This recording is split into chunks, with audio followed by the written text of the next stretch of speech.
Welcome back, everyone, to another episode of the Irish Breakdown podcast. Happy Monday, everybody. Hope everybody had a fun and safe weekend, but we are back with another week of off-season content coming your way. With this new schedule, we are kicking off this week with a buy, sell, hold. That's something that we do for our premium message board subscribers. You see it scrolling down there at the bottom, boards.irishbreakdown.com. Now, this is unlike a Friday free-for-all mailbag to where this is something that we like to do to give back to our premium message board subscribers. But if you are a premium message board subscriber and you didn't get yours in enough time, you can always throw in a super chat to make sure that we get to yours. Now, with the new schedule, some people anyone can actually throw in a super chat, even if you're not a member. But we encourage you, instead of giving that money for a super chat, just go ahead and join the boards. It's much, much more worth your money.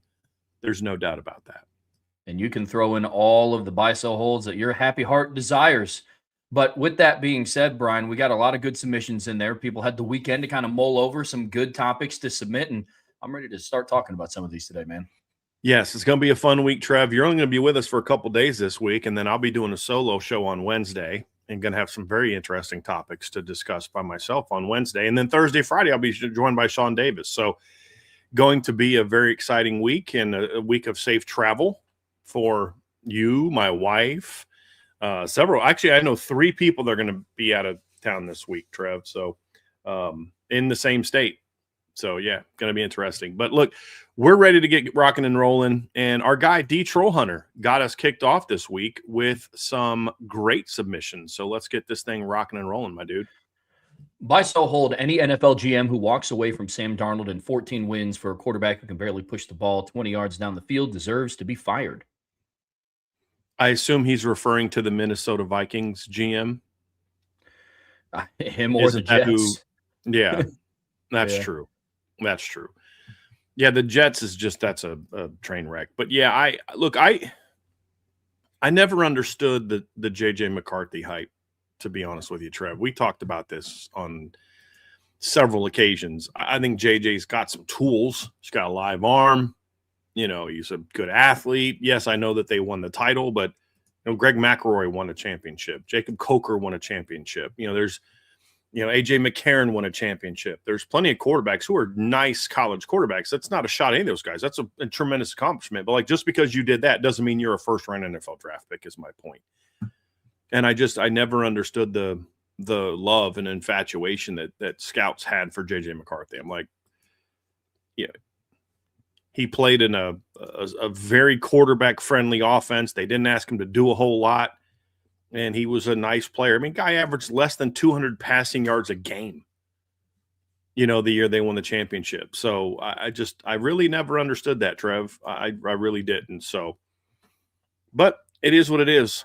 And now we sit here, and he's, from what I've read, not a favorite of people in Minnesota for his lack of success, and Sam Darnold just won a Super Bowl. So good for Sam Darnold. But, he was one of those quarterbacks, Trev, where it's like, dude, I know he's better than what he's shown so far in the NFL. You just knew he was. And I'm just happy for Sam that he got a chance to prove that this year. I've always liked Sam Darnold. I know he went to USC, but I've always liked him as a quarterback. I just remember watching that USC team in 2006 and just remembering how bad they were early in the season. And then watching how they kind of, by the end of the year after he took over, I was like, wow, this team is really good. And they were playing it at a very high level. So happy for him, but even more so happy for Riley Mills, who got his first NFL sack this weekend. Absolutely bullied Jared Wilson. So next time that a Georgia fan says to you, well, that game doesn't count because we didn't have Carson Beck, just show him that clip of Riley Mills bench pressing the starting guard for the Patriots, who, by the way, was the starting center for the Georgia team in the Sugar Bowl.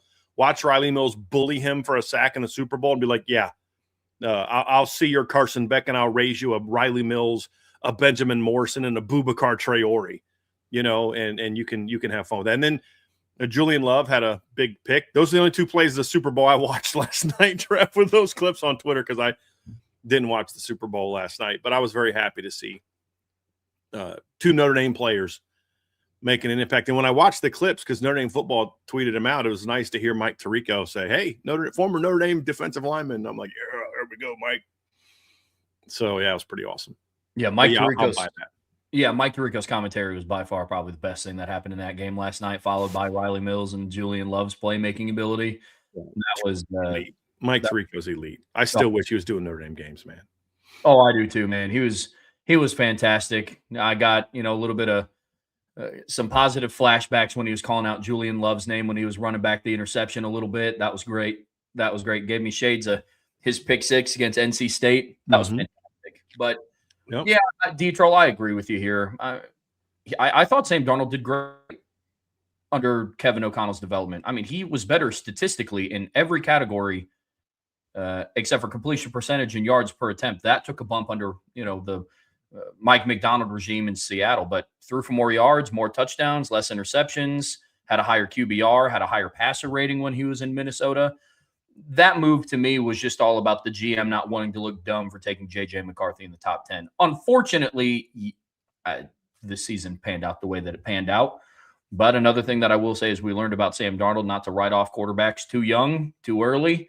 But I just thought it was weird that the Minnesota Vikings got rid of a 27-year-old guy that they could have had for a decade.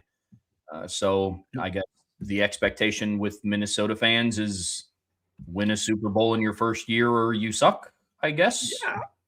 And he was productive. I mean, I'm just looking at the numbers. Like, he actually had a better year last year in Minnesota than he even did this year with Seattle. If you just purely looking at the production. So yeah, it was very odd. Very odd. And they made the playoffs last year. This year they did not. But I love the point you're making, though, Trev, is you may want to hold off writing off J.J. McCarthy a little too early. Yeah. But that one I never understood to begin with. Same. To be honest with you. I've never been a huge J.J. McCarthy fan. Sam Darnold was far more productive his first 2 years with the Jets than what J.J. McCarthy was last year.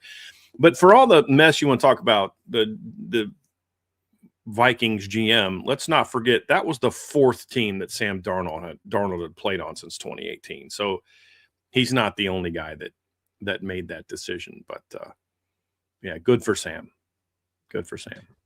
Another one from D-Troll, Hunter, buy, sell, hold. These 3 teams could be 10-2 and in the playoff hunt, or they will miss a bowl game. And then disclaimer, we're going to buy, sell, hold each one of these individually. So Michigan, we'll start with them. Buy, sell, hold. They could go 10-2 and miss the playoff hunt. Well, actually, I think what he's saying is, it looks to me like he's saying they could be 10-2 and in the playoff hunt, or they could end up being a team that even misses a bowl game, meaning like they're very hit or miss teams is kind of how I'm taking that. Yep. Okay, I'm with you. Usually I'm the one that misreads questions, Trev. So this is not a good start for us. I need you sharp. Where's your glasses? Where's your buy, sell, hold glasses? I need to. Lauren took him to work. So. So this is going to just be a terrible show, and we're totally going to blame Lauren if it's not a great show. But it's going to be a great show because Trev is a pro. So yeah, with that in mind, Trev, Michigan, it's buy, sell, hold Michigan being a team that could either be 10-2 in the playoff hunt or miss a bowl game. I'm going to sell Michigan, not because I don't think they can be 10-2 and in the playoffs. I actually think they can. I don't see Michigan being a team that's going to potentially miss a bowl game. I think Michigan is a team that has a very high floor. I have more of a question about their ceiling than I do their floor. I don't know that they're a team that, like, they could make the playoff. And, let's look at their 2007 Michigan 2026 football schedule here real quick, Trev. They've got Oklahoma at home, Western Michigan at home, UTEP at home, Iowa at home, Penn State at home, Indiana at home, Michigan State at home, UCLA at home. Then they have road games at Minnesota, Rutgers, Oregon, and Ohio State. I could see them holding serve at home, or even just going, one loss at home, and then maybe they lose one of those road games. Maybe they, win one of Oregon or Ohio State. But I could see them holding serve at home and then going 0, or I could see them going, holding serve at home and going 0-2 against Oregon and Ohio State and being in the playoff hunt. I have a hard time seeing a team that loses 2 of their final 3 games in the playoffs. And I have a hard time seeing this Michigan team going 1-1 against Michigan and Oregon and Ohio State, and also beating all of Indiana, all but one of Indiana, Penn State, and Iowa at home, and Oklahoma at home. I think more likely, 9-3, 8-4 is more likely for them. I just don't see a ceiling, a floor that takes them out of a bowl game. But I also think against that schedule, 10-2 with this roster is going to be tough, really, really tough. But it's possible. And that's kind of, think about it. They went 9-3 last year with an absolute train wreck of a head coach. Absolute train wreck of a head coach. Now they have, professional in there running the show. So I could see Michigan being 10-2. I sell the notion that they could be not in a bowl game. You and I see that the same. I think that with a program like Michigan, especially over the course of the last couple of years, I think there's just an established floor, and that's of a team that qualifies for a postseason game. Now, to varying degrees, to your point, it could be in the playoffs at 10-2, or it could be playing for, the Idaho Potato Bowl. Who knows? It could be any one of those, a mix in there. But I'm with you. With somebody like Kyle Whittingham coming in to take over, I don't see them missing a bowl game and going sub 500. So I'm going to sell that as well. What about USC, Brian? This one's an interesting one because this is a team where they bring in a very highly ranked recruiting class. Mm-hmm. Lincoln Riley comes back. This is year legit, 2. By the way. It's legit. Oh, yeah. It is. You have year 2 of Chad Bowden. We'll see what impact that has. You have a returning starting quarterback, but that schedule's pretty mean. I won't lie. Yeah, I think USC, to me, Trev, is a little bit more. I could see this. I have a hard time seeing USC now. I'm going to sell this one again because I just don't think USC is a team that fully collapses and misses a bowl game at all, altogether. They've had worse rosters than this make a bowl game under Lincoln Riley. And as you know, I'm no Lincoln Riley defender, Trev, by any stretch of the imagination, but I just think there's too much talent on this roster for them to be sub 500. And the worst team he coached at USC was a 7-6 team that was 6-6 going into the postseason, and that team still made a bowl game. And I think this team has better talent than that team did. So the flip side is their schedule's really rough. They have to schedule a 12th game, which there's actually a bias will hold about that. They have home games against Oregon, Washington, Ohio State, and Maryland, and obviously Louisiana, Fresno State, and they'll probably schedule a 7th home game at somebody. Then they play at Rutgers, at Penn State, at Wisconsin, at Indiana, at UCLA. There's so much overhyping of how tough their schedule is. Yes, Indiana, Ohio State, Washington, Oregon, all good teams. They only got to play one of those away from home. And so and they would have had Notre Dame at home as well if they would have not dropped them or basically done what they knew Notre Dame was not, offer what they knew Notre Dame wasn't going to accept. At Penn State, we'll see how that is. At Wisconsin, we'll see how that is. I just don't see a world in which there's 7 losses on that schedule. I don't. I would actually say with them, they're less likely to be a playoff contender, in my opinion, than Michigan next season. So I'm going to sell that because I don't think Michigan does either, or I don't think USC can do either one of those things. I don't think they're going to be a playoff contender, and I don't see them missing a bowl game. I think they'll be solidly anywhere from 9-3 to 7-5 next season. I think they're in that range next season. I'm also going to sell this, but I do not sell it with a whole lot of conviction. I could see USC missing a bowl game this year, and it's all going to depend on the middle of that October slate and how they do in back-to-back weeks between at home versus Washington and then on the road against Penn State. I don't think Penn State's going to be competing for a Big Ten championship, but I agree with you. Lincoln Riley has had less talented overall rosters than this. I don't know if he's had less talented receiving cores than this during his time as a head coach. And that's where Lincoln Riley kind of makes his bread and butter. They have Tanuk Hines, and then after that, they have good pieces. Well, their best talent at receiver are going to be true freshmen. That's not necessarily a great place you want to be. Yeah, they showed me a little bit last year with their ability to run the ball. Can Lincoln Riley stay disciplined enough in that? Are you going to be able to run the ball against teams like IU, Ohio State, Oregon, potentially. I think the Wisconsin on the road against Penn State, and then most likely a bye, and then on the road against Wisconsin, I think will be telling. Wisconsin's a sleeper team in the Big Ten for me. They're interesting this year for what they did in the portal, but I'm still going to sell it because I can't confidently say that they're going to miss a bowl game, but I'll be honest, it wouldn't surprise me if they would.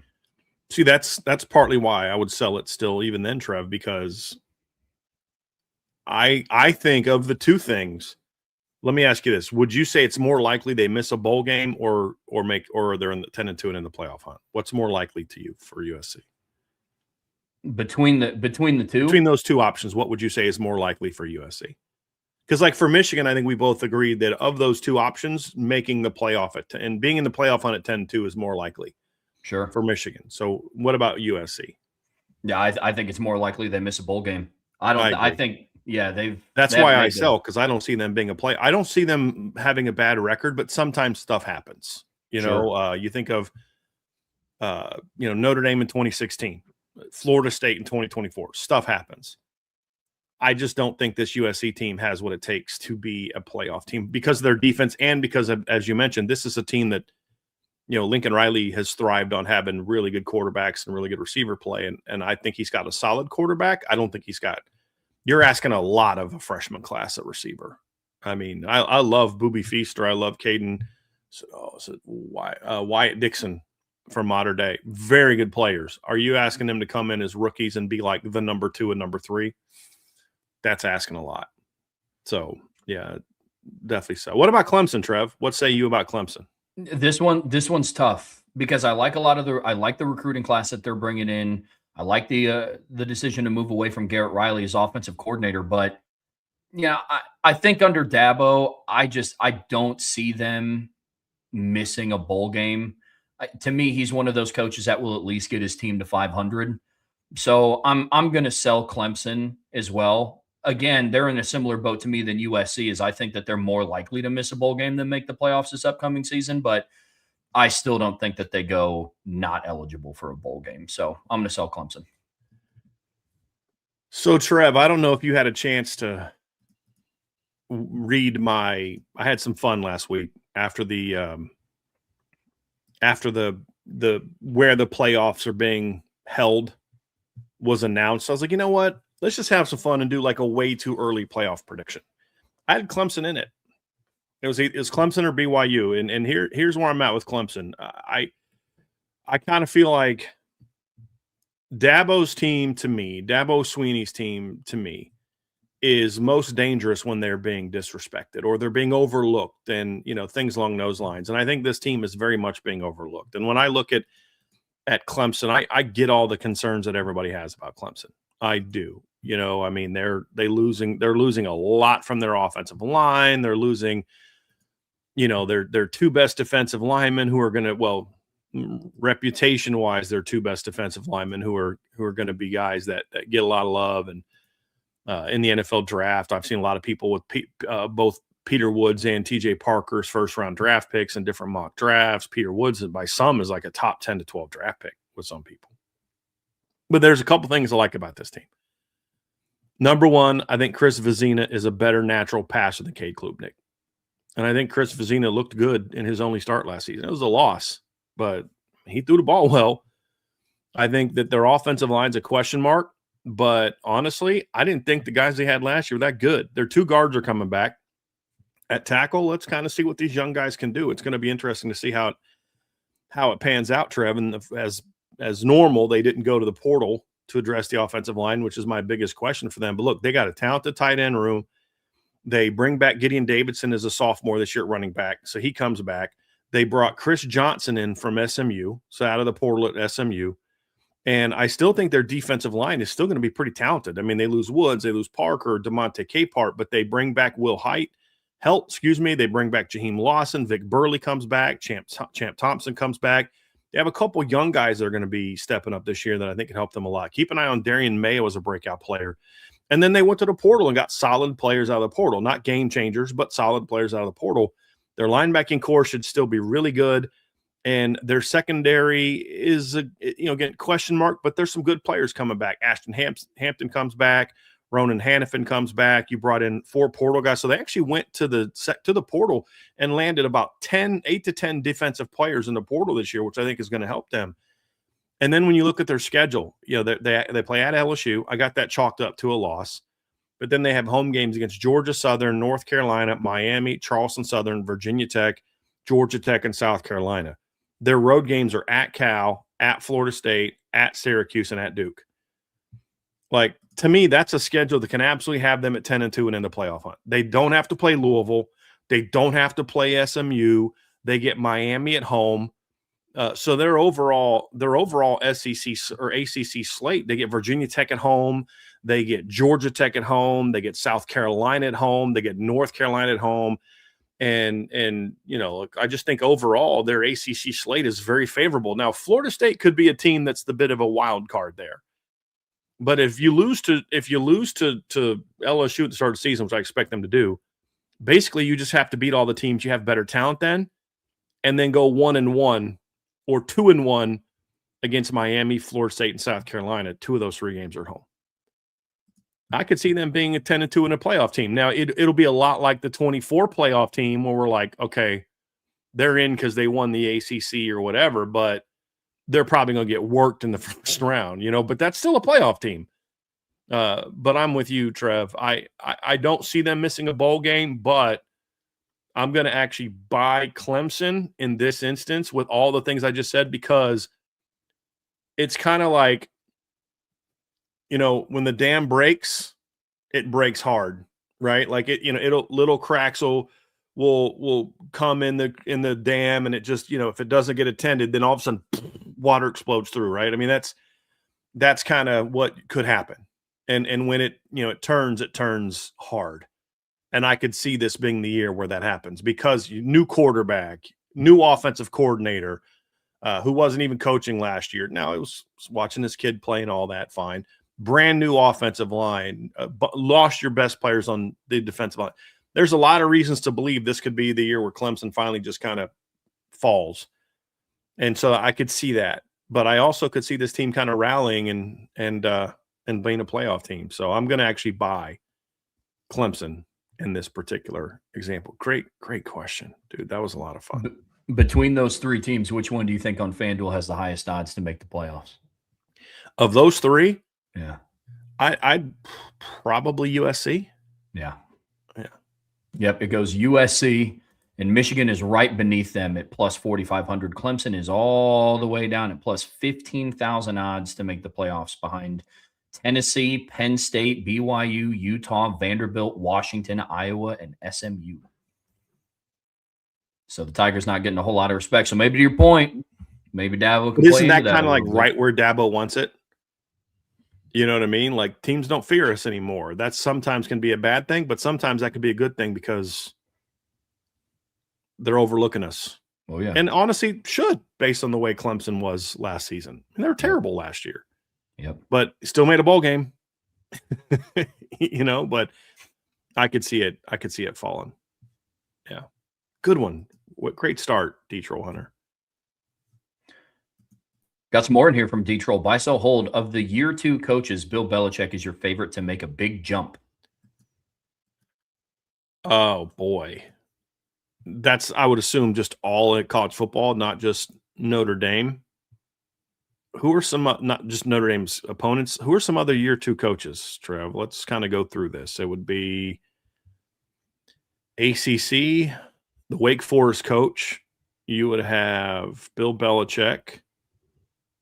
You would have, I feel like Joey McGuire's like kind of new there because he just didn't do anything before. Yeah. But Willie Fritz is going into year 3. Kenny Dillingham's going into year 4. New coach. Been there. Rich Rod, potentially. Rich Rod is in that conversation. Oregon, USC, Michigan's year 1. Washington, Illinois, Minnesota, Nebraska. Oh, boy, North Penn State. Is there any year 2 coaches in the Big Ten? No. Yeah, Purdue, Barry Odom. Keep that name in mind here first in a second. And then in the SEC, nope.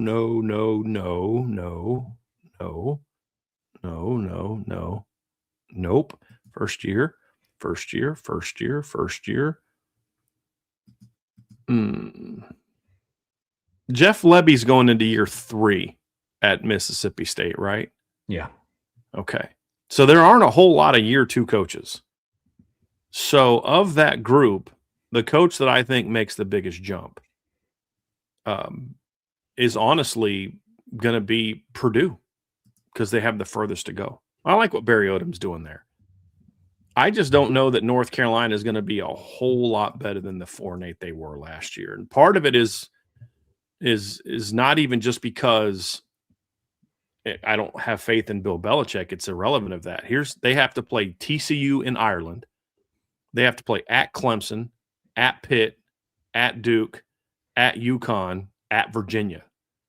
Their home schedule is Notre Dame, Syracuse, Miami, Louisville, and NC State. That's one of the tougher ACC schedules. Yeah.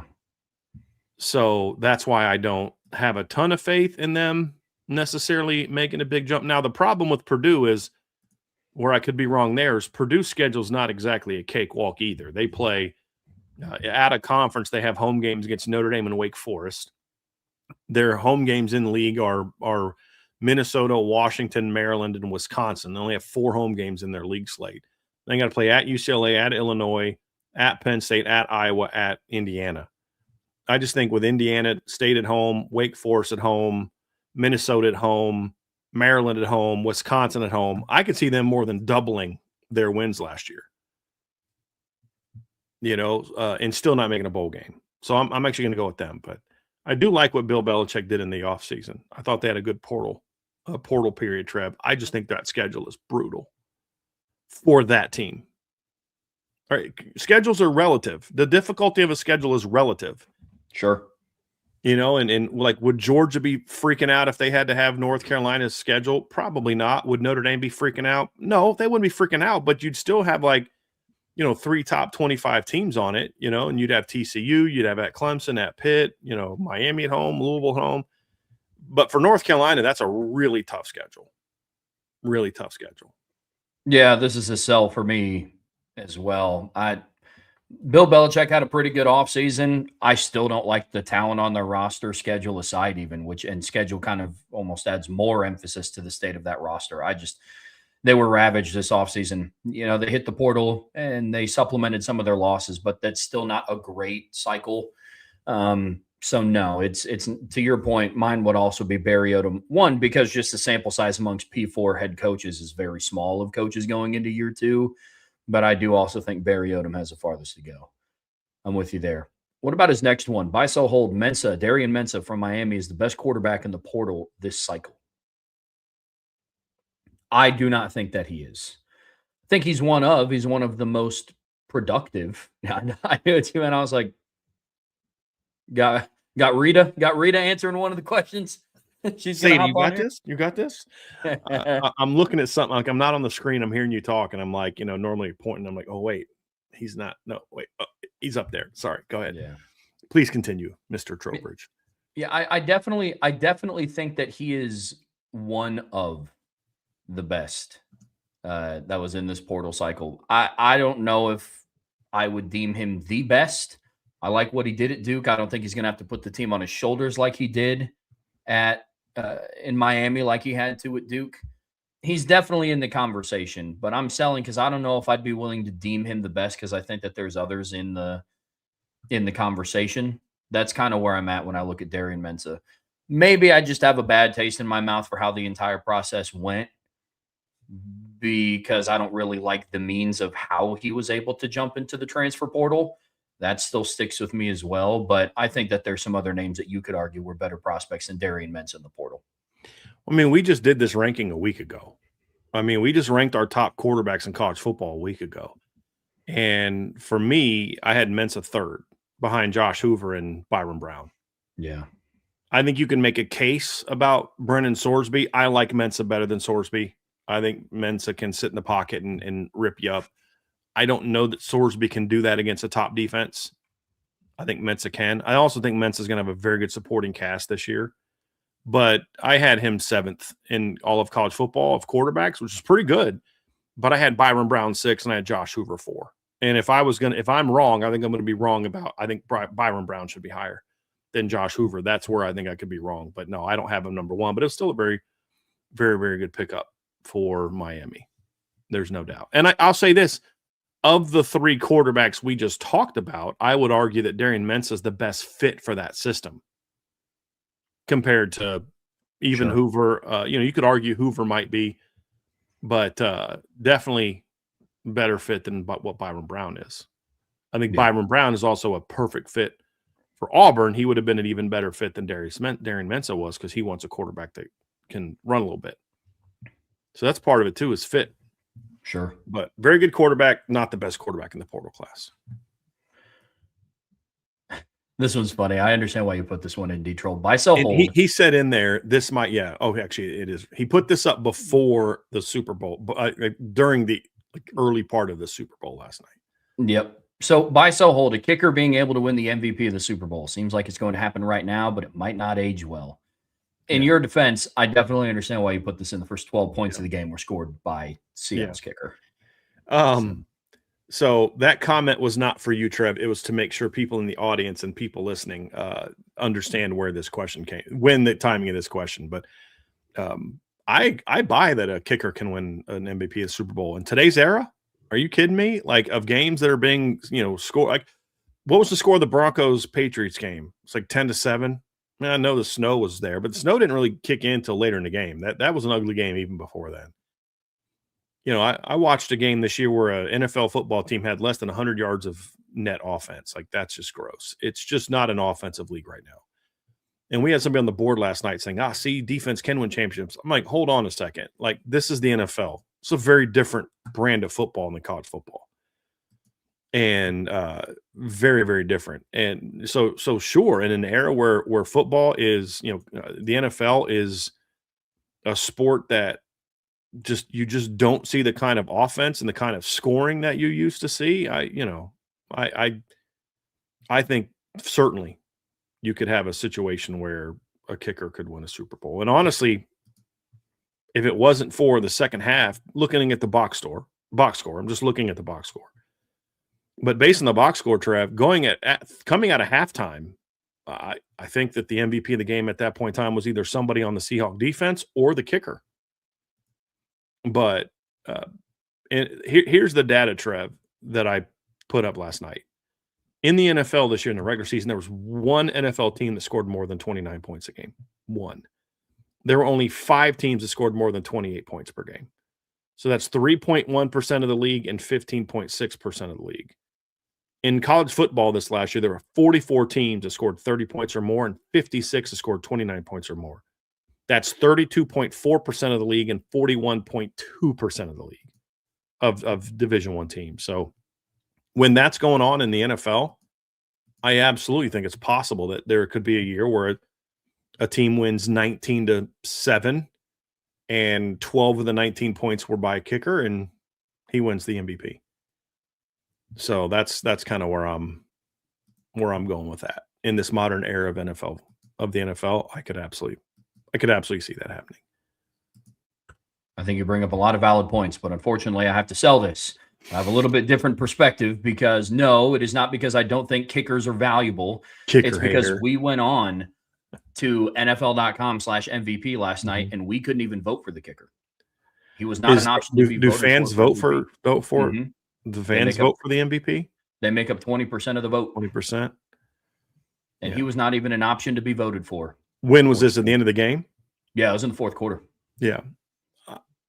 I'm saying in general, the way the NFL is, I think you could have that. Oh, in general, I also still don't think that. They would give it to a running back. They would give it to one of the more sexy positions than a kicker. We'll see. When you score 19 points and all of your points are 8, and all your points come from field goals, you may not have any. I think they'd probably give it to a defensive player in that situation. I just still think it's possible that it could go to a kicker. I pray we never have to find that out. Because that's going to make for an ugly Super Bowl. A very ugly Super Bowl. We gotta 3.5 quarter sample size of it last night. It was ugly. If you didn't watch the game and you just looked at the final score, or if you're like me, because I didn't watch the game, but I did look at the score, I did look at the box score and how the game played out. But if you didn't all you saw was the final score, you'd be like, oh, that wasn't an ugly game. 42 points got scored last night, Trev. 30 of them came in the fourth quarter. Yep. That's really gross. I think it was going into the Patriots' second or third drive of the third quarter. The Patriots had more punts than Drake May had completions, but you wouldn't be able to tell that by That's crazy. the final box. Some of the actually, I said earlier that I'd only seen 2 clips, but actually I've seen a couple today. I've seen a couple clips of Will Campbell at left tackle. And yeah, whew, he had a rough day. Yeah. Definitely Just a reminder to a couple people in the chat. We do not bring up buy-sell holds from the chat unless you do a super chat. This is something we do for premium members. They are the only ones that get to ask the question. So if you want to be able to submit buy-sell holds, there's somebody in the chat who's putting buy-sell holds up there, and he did the same thing last week. And I just want to remind people, Trevor said at the beginning of the show, but we only take it from the message board, the premium members on the message board, unless you do a super chat. But if you are wanting to do a super chat, I'd say just sign up for the message board, and then you can get these in every week. But yeah, just wanted to remind somebody of that. The last one on here, Trev, is obviously I forgot to take off, but this is the next page of his questions. Right on. Buy, sell, hold from D-Troll Hunter. Coaches, you question their process and if they are the thing holding back their program from a title. I guess we can go one of each. So Steve Sarkisian, buy, sell, hold. I'm going to sell that because where was Texas before Steve Sarkisian arrived? Like, I understand the notion that Steve Sarkisian is the reason that Texas did not perform well this season. I completely accept that. But they were in the semifinals each of the 2 previous seasons. They won 2 playoff games in 2024. They fell behind early against Washington in 23 and then battled back and had the ball late in the game with a chance to maybe tie the football game up. So, yes, I'm going to sell this because, yeah, Sark's got things to prove, but he's a question mark in the same way that Marcus Freeman's a question mark, in my opinion, where I don't know if he can win at all, but do I think he's the biggest thing holding him back? I guess only in the general sense of until you've won one, you haven't proven you can win one. And that's pretty much just about everybody in college football outside of Dabo Sweeney, Kirby Smart, Ryan Day, and Kurt Cignetti. And that pretty much what's left of the list nowadays with a lot of the other coaches gone. So, no, I'm going to sell that. I think Sark's done a very good job at Texas so far, especially when you consider where they were the decade before he got there. And they're recruiting like crazy, portal-wise and high school-wise. So, no, I'm going to sell that one. Yeah, we look at that the exact same. What about Lane Kiffin? And I'm assuming we're talking about Lane Kiffin at Ole Miss. I mean, even just at LSU, just in general, is he going to be the thing? I'll buy that he'll be the thing that holds them back from winning a championship. LSU won't have a talent problem under Lane Kiffin. And they didn't really have a talent problem under Brian Kelly outside of Brian Kelly's own issues. If LSU doesn't win it with Lane Kiffin, it'll be because of Lane Kiffin makes dumb decisions or just can't stay focused and, does the same immaturity that we've seen from him in the past. That would be the only thing that could keep them from winning. He's just like Sark. He's a brilliant offensive mind. I have more concerns about Lane Kiffin's ability to build a champion than I do Steve Sarkisian's, to be completely honest with you. So I'm going to actually buy that one. I'm going to sell it just off of what he did last year at Ole Miss. You don't have your best year in program history and then also say that Lane Kiffin held back Ole Miss. That's how I look at Lane Kiffin. For winning a championship. I mean, potentially, but then, then I would also have the same view about Steve Sarkisian, which I don't. Well, the reason that I would disagree with that, Trevor, is because Steve Sarkisian has actually won playoff games. Lane Kiffin is not. Fair. But then we also talked about trying to find out where Pete Golding was going to be as a head coach without a team that Lane Kiffin didn't build. Do you think that Ole Miss still wins a couple playoff games if he was still there? I don't know.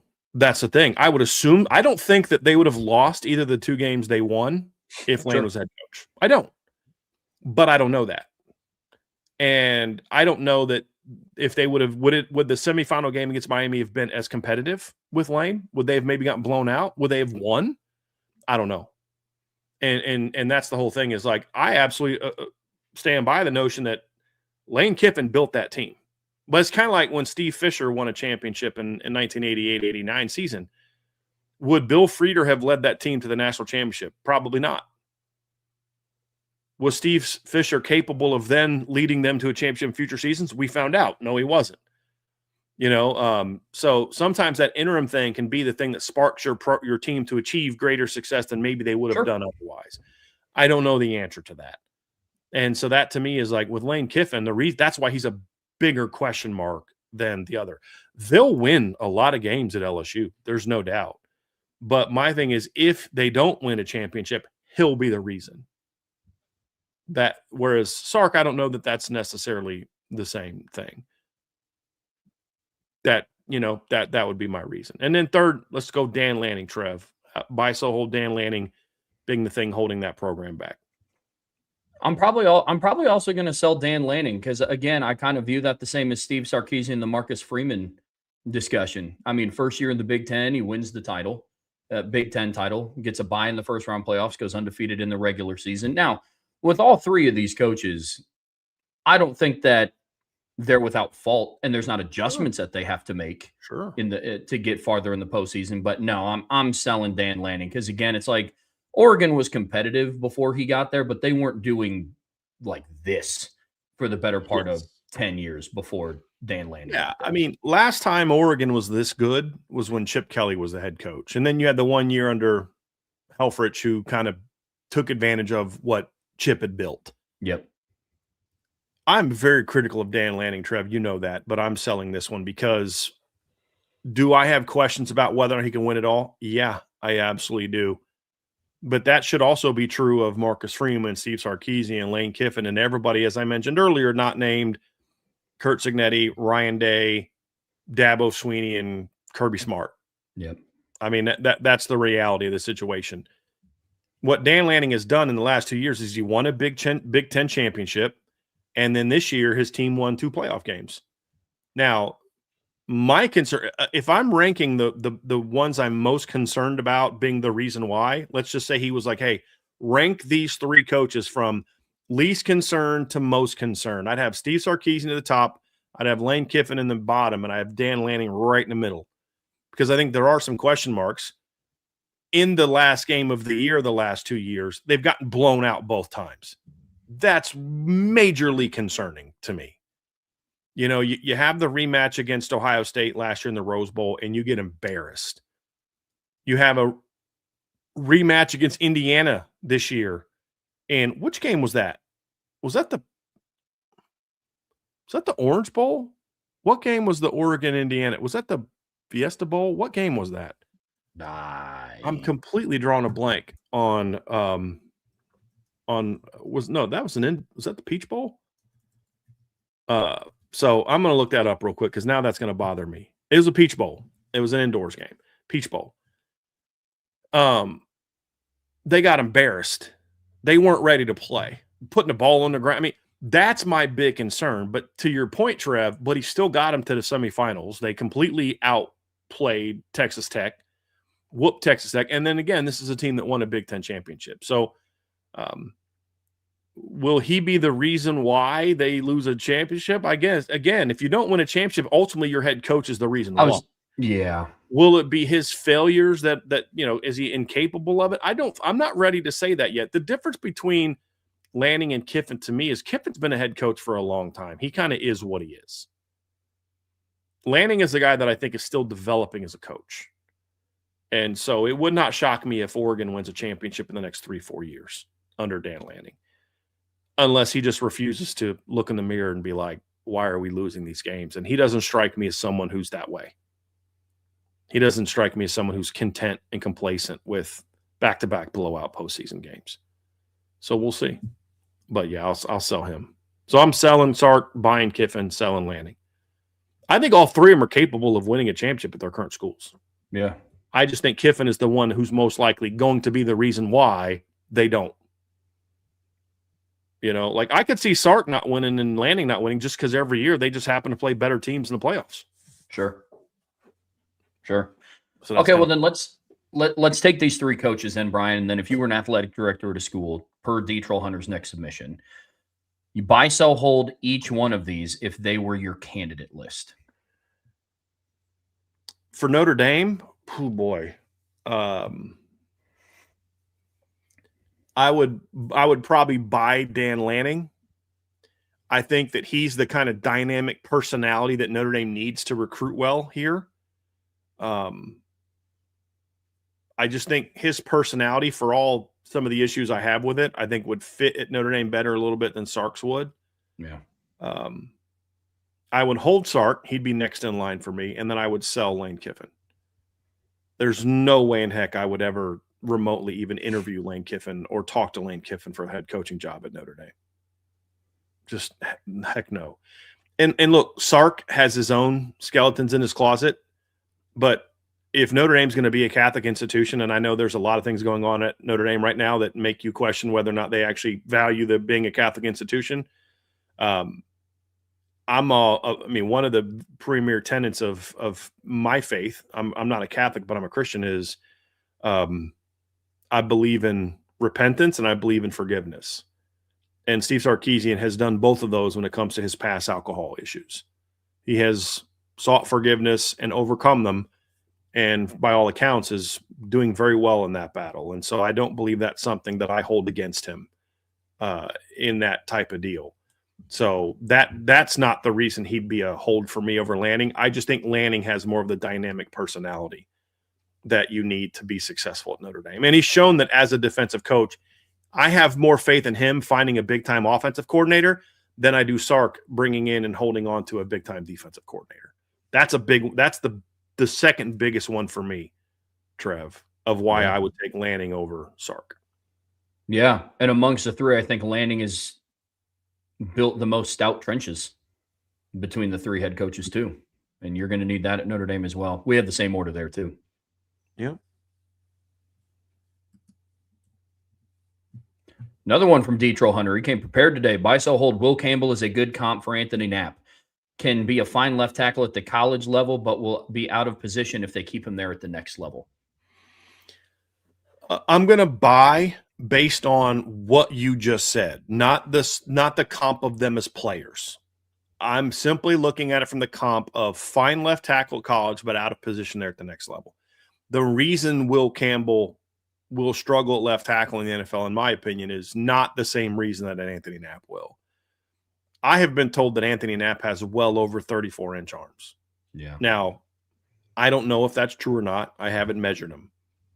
But I've never watched Anthony Knapp play and questioned that arm length that I was told he has. Length, I've said this a million times, length is not the reason Anthony Knapp struggles at tackle. I just don't think he has athleticism isn't. He just isn't comfortable in space. He doesn't understand the timing of playing at tackle. His hands, even late in the year when he was playing better, his hands are still often way too late. So like the clips I've seen of Will Campbell, he gets into a pass set, and then when guys get on him, he shoots his hands, and they're just too close to him, and they drive him back. That's a byproduct of him having short arms. Anthony Knapp has the same issue, but his is more of a timing issue and a ability to anchor on the perimeter issue. It's a different reason why, but the result is the same. So that was my issue for Will Campbell in college. It's the issue that he had last night. I don't know how he played all year. I have no clue. I did watch the Broncos game, and I don't remember him having a whole lot of issues against the Broncos, and I believe the Broncos had a pretty good defense this year. So, but yeah, I would buy that just big picture wise. Yep, same page here. Yep. From Purple and Gold, buy, sell, hold. Assuming he was healthy and stayed healthy with today's offense, Arnaz Battle would have been at minimum a Heisman finalist at quarterback under Mike Denbrock and Gino Guidugli. I'm gonna sell that. I'm intrigued by your question and submission, and I just think that if Arnaz Battle came up in today's era, I don't think he ever gets to college as a receiver or as a quarterback. For those who are younger, Arnaz Battle obviously came to Notre Dame as a quarterback prospect. Actually started at quarterback. Is it 02? Still remember, I believe it was the Florida State game where he had hit a couple big plays. I believe he was the quarterback. Yeah. And then got hurt and then never really went back to being the quarterback. But Arnaz was a 90s quarterback, a late 90s, early 2000s Notre Dame quarterback. He was not Jarius Jackson, where I feel like Jarius Jackson in today's game would have been a pretty good quarterback. Arnaz would have been a receiver in high school in today's era, and a dynamic one. So I'm going to sell that one.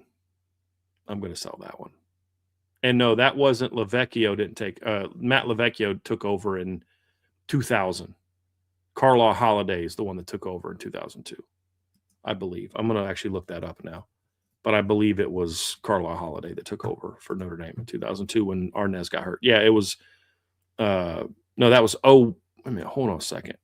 No, it was no, you were right, actually. It was Matt Lavecchio because it was 02. Arnaz was the receiver. Arnaz had the big catch against Florida State. It was 2000. It was Lavecchio.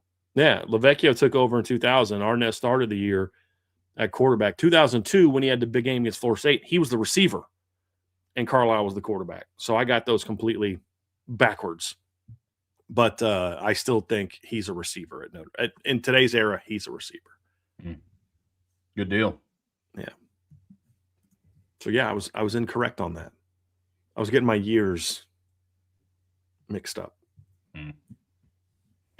From Garrett Medford, buy, sell, hold. With the passing game being the more proven commodity next year for Notre Dame, you expect to see opposing defenses play more two high coverage shells this year to try and limit the downfield passing game. Yeah, I'll buy that. And it's you're playing too high coverage. Not only helps you with the deep ball. Actually, I don't know that cover 2 necessarily prevents the deep ball as much by its structure as much as cover 3 or cover 4 does. What I think cover 2 will do against a team like Notre Dame is it throws off the timing of your short to intermediate game and forces you a little bit to some of the deeper routes if you're playing an aggressive cover 2. And so then hopefully by then your pass rush can be effective. But yeah, I could see more of that. Yeah, where safeties are going to help out more, and I think we'll see more like trying to have the safeties help protect deep, whether that's 4 quarters,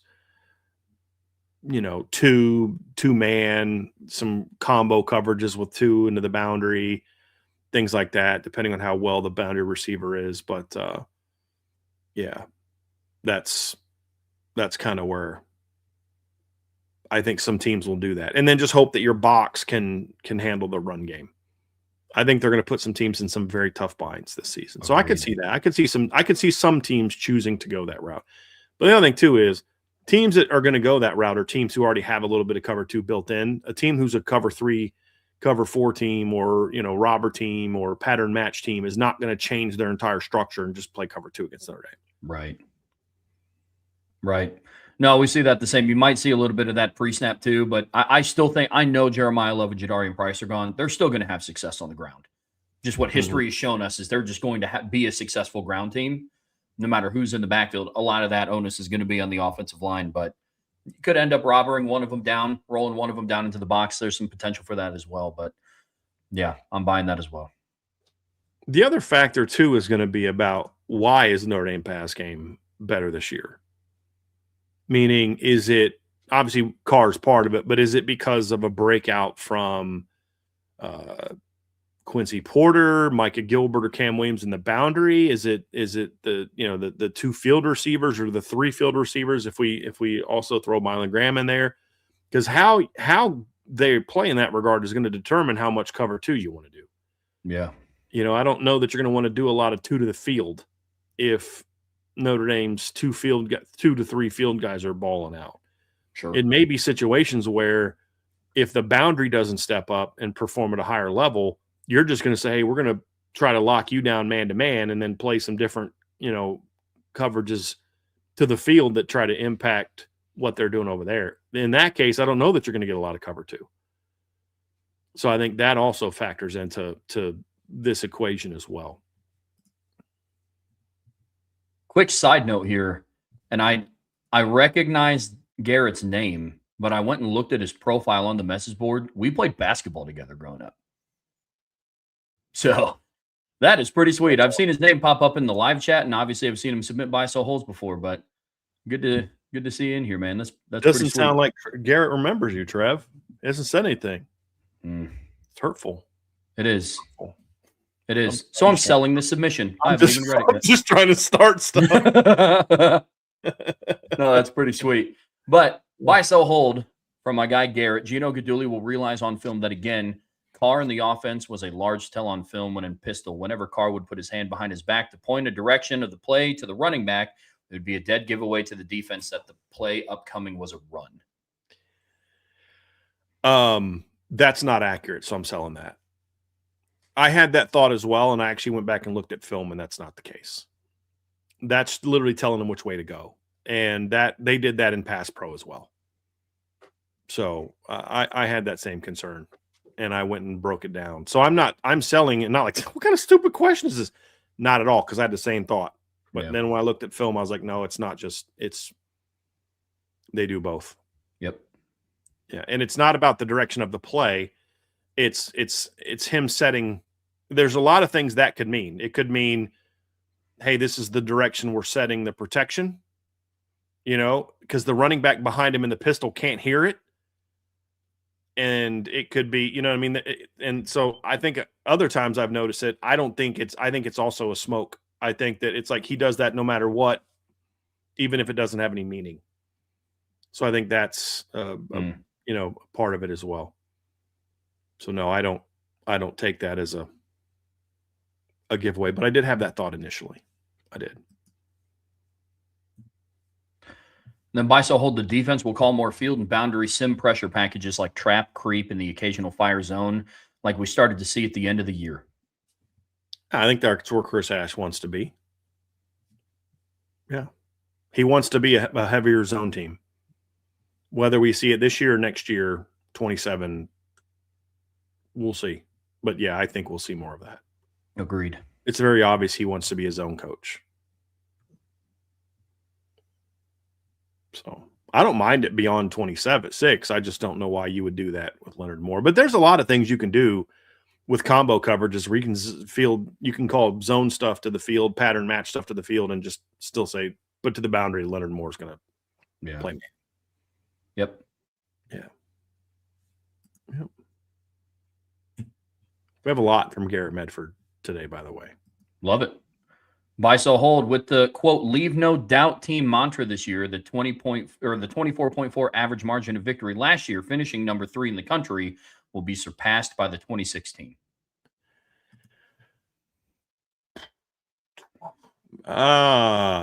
Trev, I am kind of looking through. We were having a conversation, you and I, the other day. So one of the things Trev published recently was a ranking of the offenses that Notre Dame is going to play. And it's kind of like, remember last year we said there's not a lot of good defenses on the schedule. And that factored into Notre Dame's points numbers being a little bit maybe more inflated than they would have been against a more like Notre Dame would have had one of the 10 best offenses in college football last year, no matter who they played. Yeah. But top 10 and scoring 37 points a game or 38 points a game is different than being a top 10 offense and you're scoring 42 points a game. And that's going to largely be determined by the quality of the opposition that you played. If Notre Dame special teams didn't suck at making field goals and extra points, they're probably a 44-point team. And that's in part because they're talented, great coaching, great offensive coordinator and all that. But the other part of it is they played a bad schedule. They played a bad defensive schedule. The defense was far more tested last year than the offense was. Arkansas is 2-10. They stunk as a team. That was not a bad offense at all. This is what people have to remember I've seen people say, well, Yeah, Chris Ash did really well against a bunch of bad teams. Let's just say I grant the premise that all the teams at the end of the schedule were bad, which, just so you know, in your attempt to bang on Chris Ash, you're now giving the Notre Dame schedule haters everything they want to hear. Yeah. Oh, you don't play anybody after the first 2 games. Nonsense. They played multiple ranked teams, but whatevs. Some of those teams that they played might have been bad teams, but they weren't bad offenses. Arkansas was arguably the second best team they played all year, Trev. Would you agree with that? Second, third worst team? Second worst. I said best. Second, third worst team they played all year.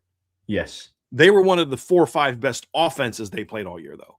Correct. So holding that offense to 13 points is a lot more impressive, when you consider, honestly, to me, than the offense scoring 56 against that defense who sucked.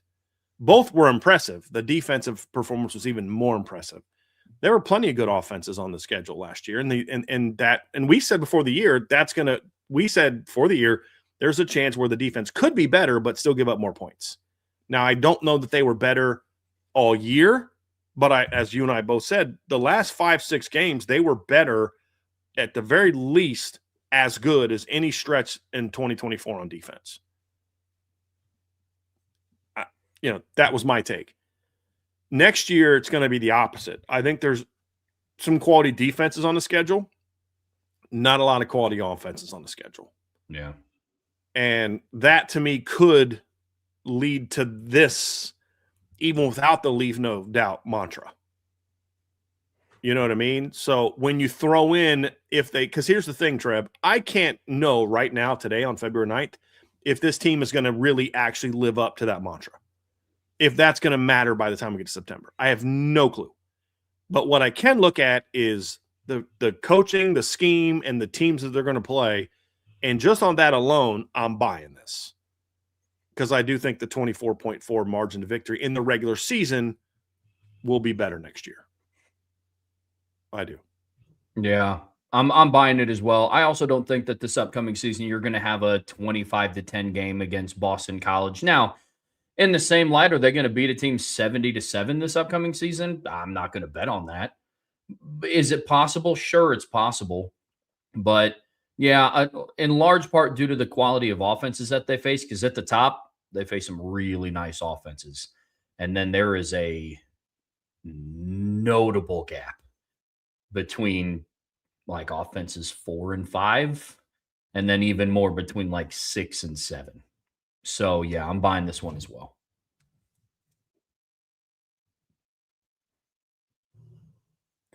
Getting into part 2 of the Irish Breakdown podcast, brought to you by our friends over at FanDuel. We got Buy, Sell, Hold today, and Garrett Medford is getting us kicked off here in part 2. A trio set of Graham, Faison, Porter, and Greathouse to the field with the Y unattached into the boundary would be a really fun way to force teams out of a traditional 2 high shells.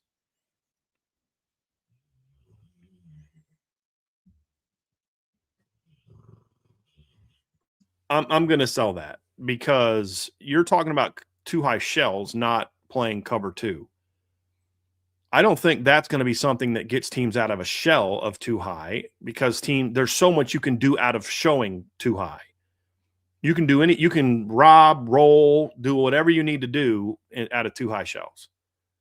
I don't think that's the case at all. And if anything, I think there's merit to staying that way because then you can rob that field safety down, roll that boundary safety, and then still be one-on-one with whoever you think can cover that tight end. If you're struggling with your Y unattached into the boundary and it's a tough matchup for a team, that's even going to give them more reason to stay in cover 2 high shell. No, I don't agree with that premise I don't. Teams are going to still stay there. Now, could they play less 2 high post snap? Sure, that could result in that. But like in your previous question, you talked about this is going to lead to teams playing more cover 2. And now you're kind of going the opposite direction here with your submission. So I agreed with your previous submission of it is something that could lead to more cover 2. So I'm obviously going to have to sell your submission 2 spots later that says it's going to force them out of it. What's going to force teams out of, playing traditional 2 high shells is the run game is dominating. That's what's going to force teams out of that. Agreed. Yep, and that's kind of the caveat he kind of put at the end, unless they want to risk being ran on heavily out of set formation. So, and that's all I think changes that. Yeah, because there's just so much you can do from a coverage structure standpoint with the too high pre-snap look. So I just don't. I think all it'll impact out of that, Garrett, would be what do they actually go to? Sure. Post snap, not pre-snap. Buy, sell, hold. The willingness to move the wide receivers around more often would lead to more efficient offense. Due to Carr's advanced ability to diagnose a defense pre-snap, going into empty sets slightly more often in year 2 will lead to a more efficient offense. Take a crack at that, Trev. Yeah, so I definitely, Garrett, I buy the first part of this, and that's something that Brian and I have been advocating for the last couple of seasons. Just because Bo Collins, just because Malachi Fields was your boundary receiver doesn't mean he has to take 98.7% of his snaps from the boundary. We've seen Mike Denbrock offenses before where he's willing to move Malik Neighbors around and put him in the boundary and move Brian Thomas to the field. So I agree with that. I don't think they necessarily have to go empty backfield. In 2025, I think some of it is they had to play the tight end a little bit more attached, and they had to keep the running back in the backfield for pass protection because I think that there was some, especially after the first couple of games, some trust issues, I would assume, in the coaching staff about the ability to protect the quarterback for CJ to get to something like a backside dig or to have longer progressing reads further along down the field. So I definitely buy that moving the receivers around would create a more efficient offense, get people into more favorable matchups. One thing I've been screaming from the rooftops about is get the ball into the hands of your playmakers on the move. Good way to do that is moving people around a little bit more. So I definitely buy that, but you don't necessarily have to go like empty for that to be the case. Agree. I think changing from 3x2 to 3x1 to 2x2, 2x2 to 3x1, going from split to stack, from stack to to changing the strength. I think those things can impact the defense. I don't think it has anything to do with empty. And honestly, too much empty gives teams a lot more. Okay, we know they're going to run empty a lot. If teams can get a sense of when you're going to go empty, there's some pressure packages they're going to bring to you that are going to give you a lot of problems. Mm-hmm. And so I'm all for going empty, but it can't be something that's a high volume of what you're going to do unless you have a quarterback that can really hurt you with his legs. So no, I don't see it going a whole lot empty. I've said this a million times, Garrett, so this isn't going to sound like it's a shock to you. I am all about moving pre-snap. I think part of the reason they didn't move a ton last year pre-snap because they were down from the movement they did the year before is number one. I just don't think that's a big staple of what Mike Denbrock likes to do. There's not a lot of things I would critique Mike Denbrock about as a coach. If he ever wanted my opinion, he doesn't. Not effectively using movement pre-snap is something that I think is a missed opportunity. Yeah, for Notre Dame. Now, maybe he views an offense that not only has Greathouse and Faison, but also now adds Mylan Graham and some other guys, Bubba Frazier, Braden Robinson. Maybe now orbit motion might make a lot more sense with a Bubba Frazier or a Mylan Graham than it did with Jaden Greathouse or Jordan Faison. Maybe that changes. But I'm a big fan of pre-snap movement. I think the other reason they didn't do a ton of it last year is because yes, CJ Carr in theory is good at that, but I don't think they wanted to put that much on his plate last year. I think they went with, we would like to do more, but the more we do with movement, the harder that's going to be on a first-year starter quarterback. Sure. So let's just kind of get set up and have some of a lot of the movement they did last year was tight end related. They did way less receiver movement last year than they did the year before. And so I think that is something I would like to see change a little bit this year. And could that lead to more efficiency? I don't know that I'm looking for efficiency out of movement. I think what I'm looking more with movement, Trevor, is more explosiveness. I think that's the byproduct of more pre-snap movement. Sure. Is to create more ISOs and get leverage and things like that are going to allow you to get some matchups that are very favorable for you. I don't know that that's necessarily an efficiency advantage as it is an advantage where you become even more explosive.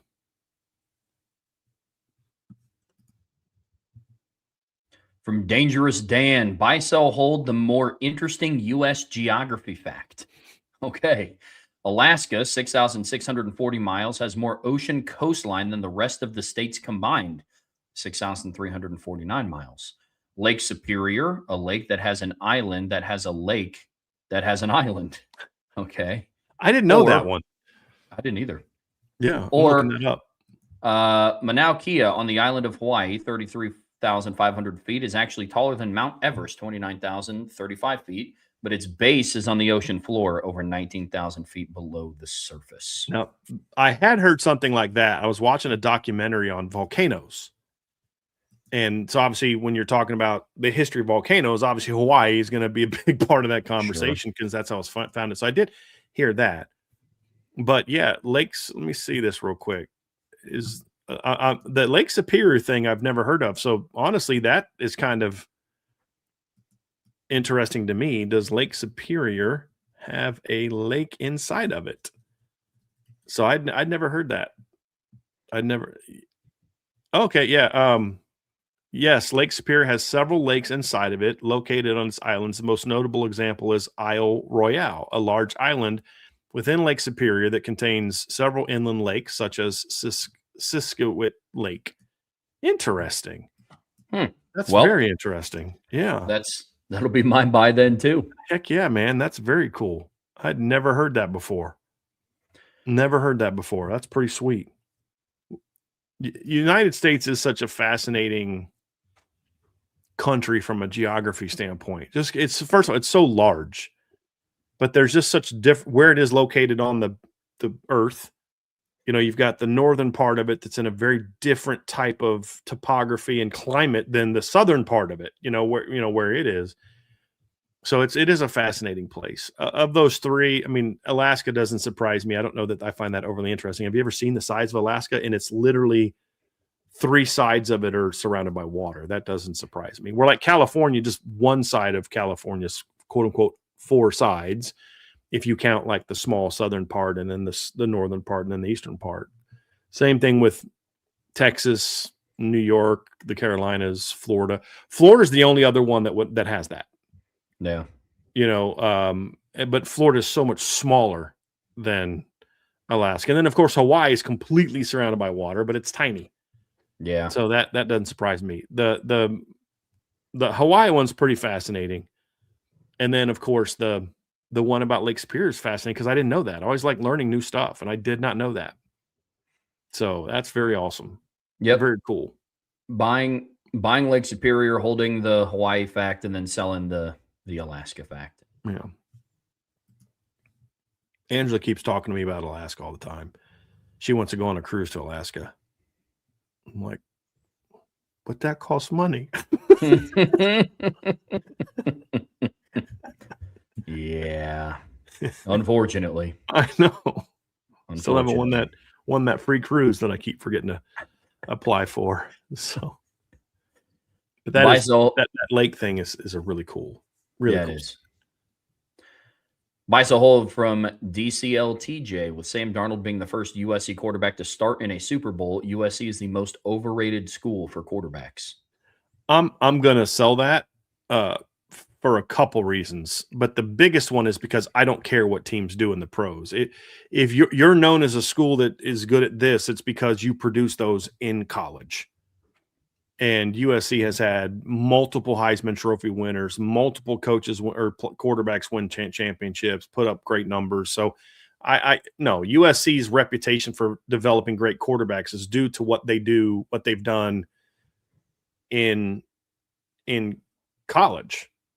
You know what I mean? So you could argue that about Notre Dame, right? Notre Dame has only had one quarterback win a Super Bowl as a quarterback. See, Paul Hornung I believe Paul Hornung was part of the Packers' first two Super Bowl teams. I'm drawing a blank now all of a sudden, but I'm pretty sure he was. Was he not? Yeah. He was part of their first Super Bowl team. So, right? Wasn't 65 the first Super Bowl? No, he never played in this. Oh, well, he was on the team in 66, but didn't play in the Super Bowl, it looks like. But point being, he would be the only other guy you could point to. He got hurt in 66. What other Notre Dame quarterback? Theismann. That's Theismann. That's 2. How did I forget about Joe Theismann? We had him on the freaking show. He was one. So that's 2, right? That's it. Stanford has that many. Jim Plunkett was from Stanford. John Elway was from Stanford. Montana. Montana's the other one. Yeah, well, Montana's the one that I was thinking of. Oh, that's the one that I was thinking of, and I was thinking he was the only other one, but then I forgot about Joe Theismann. Montana's the obvious one, but my thing was the second Horning, and he obviously, like I said, didn't play in a Super Bowl. He was part of several championships with the pre-Super Bowl. But the point is, does that mean Notre Dame doesn't have a great tradition of whatever? You know what I mean? Like that. That's not what it's defined by. You're defined by, how many Notre Dame offensive linemen that were part of this O-line U trend played in the Super Bowls. Does that mean that Notre Dame is overrated when it comes to producing offensive linemen? Because none of them. Well, I think only. Did any of them play McGlinchey? I think McGlinchey played in the Super Bowl, didn't he, with the Niners? Wasn't he with the Niners when they went to the Super Bowl? Might have been hurt. So, but if McGlinchey didn't, I think the last one that played in the Super Bowl would have been what? Ryan Harris? I'm just off the top of my head trying to think of these things. Does that mean that Notre Dame's offensive line production is overrated because they're not playing in Super Bowls? No, I don't think so.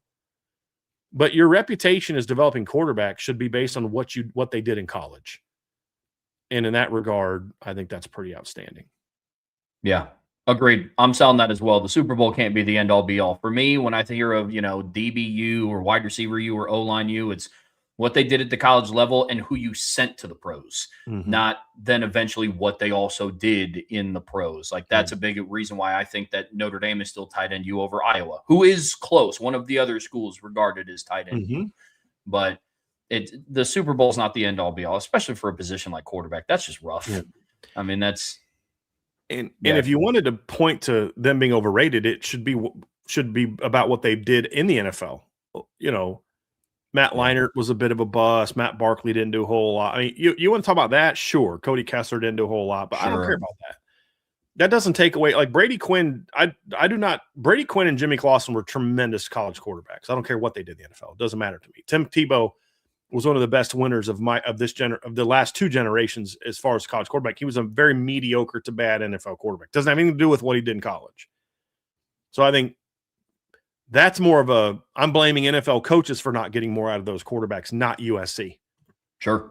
That's kind of my pushback on that. So no, I don't think that's what that says at all. Another one from DCLTJ. Speaking of the Super Bowl, buffalo chicken dip is the best dish to bring to the viewing party. I'm personally going to sell that, but Trev, I think you're a big fan of that, though, right? Yeah, don't you make that. I do. Yeah, I do. That's my go-to, so it's a buy for me. What would be your go-to? Well, Trev, it's been decades since I've actually gone to a Super Bowl viewing party. I usually like to do that at home, but Vince and I had a little bit of a mini Super Bowl party at our house a couple of years ago. Just me and Vince hanging out watching the Super Bowl, and I just made nachos. I'm a nachos guy. Nice. And mine's simple. It's just chips, salsa, and cheese melted on top of it. So, and when I watch it with Angela, again, we haven't watched the Super Bowl in a few years. We haven't watched the Super Bowl together in several years. I haven't watched the last 2 Super Bowls, to be honest with you. But she would make this really good bean dip that was like really good, really, really good. But like I said, we haven't watched in the last couple of years. Yeah. I'm one of those crazy people that actually went to the Super Bowl parties to actually watch the Super Bowl. Not, you know what I mean? Like not the food. You could do both. No, it's because I'm just so picky. I don't ever go into a party thinking, oh, there's going to be great food here. Because then I get let down because, like, you know what I mean? Like, there's always because I'm such a picky eater. It's like I always find that one thing that makes me not want to try it.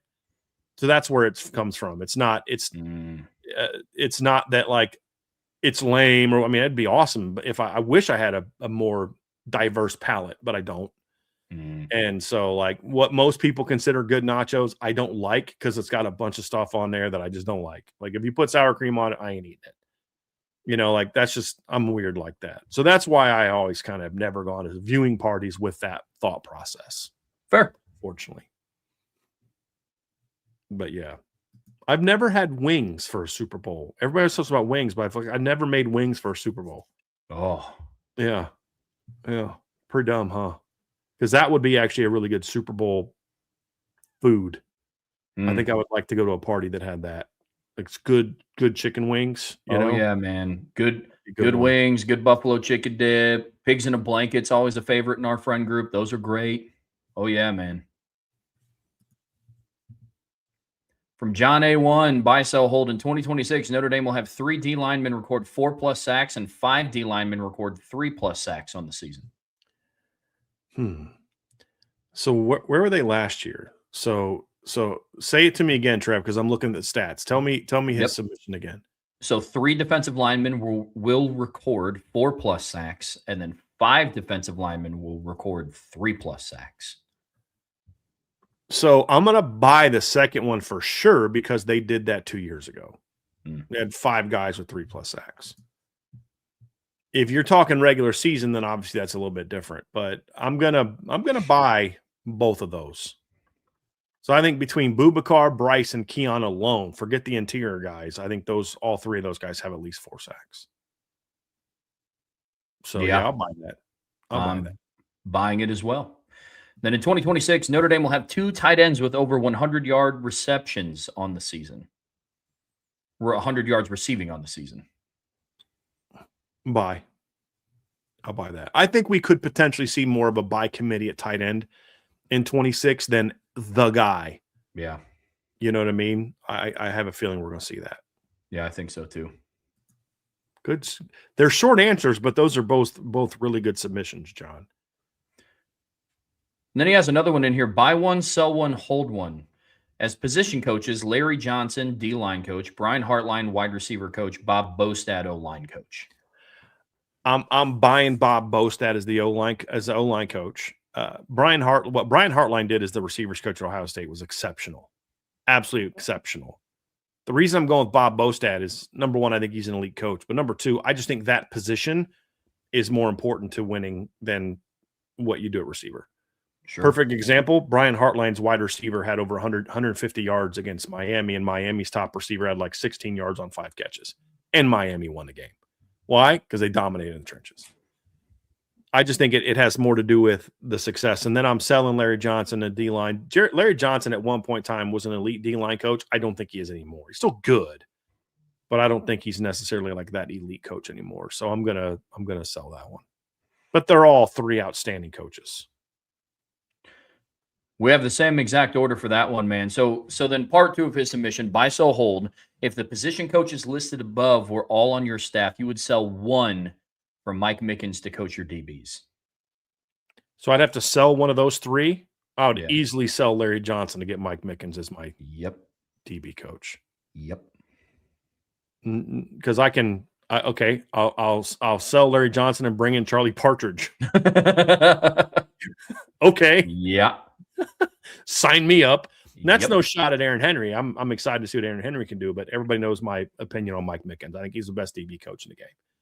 Mm-hmm. And hopefully Aaron Henry in a couple of years makes me change my mind and think that he is. But as of right now, that's what I think. 100%. And I think there are better hires to make it on D-line than Larry Johnson. And I think Notre Dame actually just made one. So, yeah. Absolutely. That's a no-brainer for me, John. No-brainer. That would be one heck of a staff, though. Brian Hartline, Bob Bostad, and Larry Johnson on your staff together. Or even better yet, the second one, Brian Hartline, Bob Bostad, Mike Mickens, and Charlie Partridge on your staff?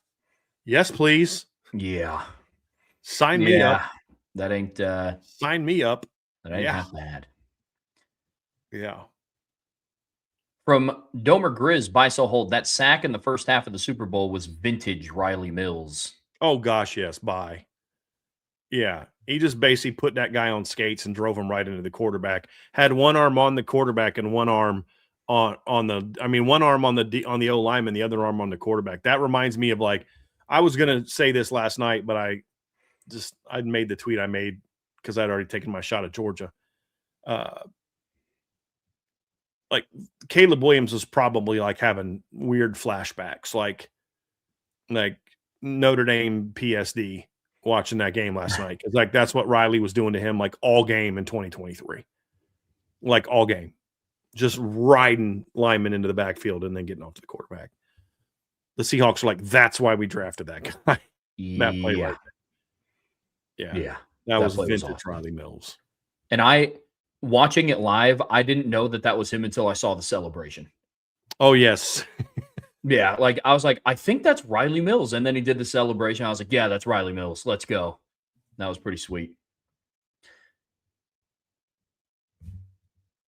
Just real quick, if you're in the chat trying to tell me that Ian Book won a Super Bowl, with all due respect to Ian Book, nobody counts a backup quarterback or third string quarterback as having won a Super Bowl. Please don't try to start that in the chat. Don't make me have to like disparage a former Notre Dame quarterback because you're trying to make a point about we should count a third string quarterback as having won a Super Bowl because he was on the roster.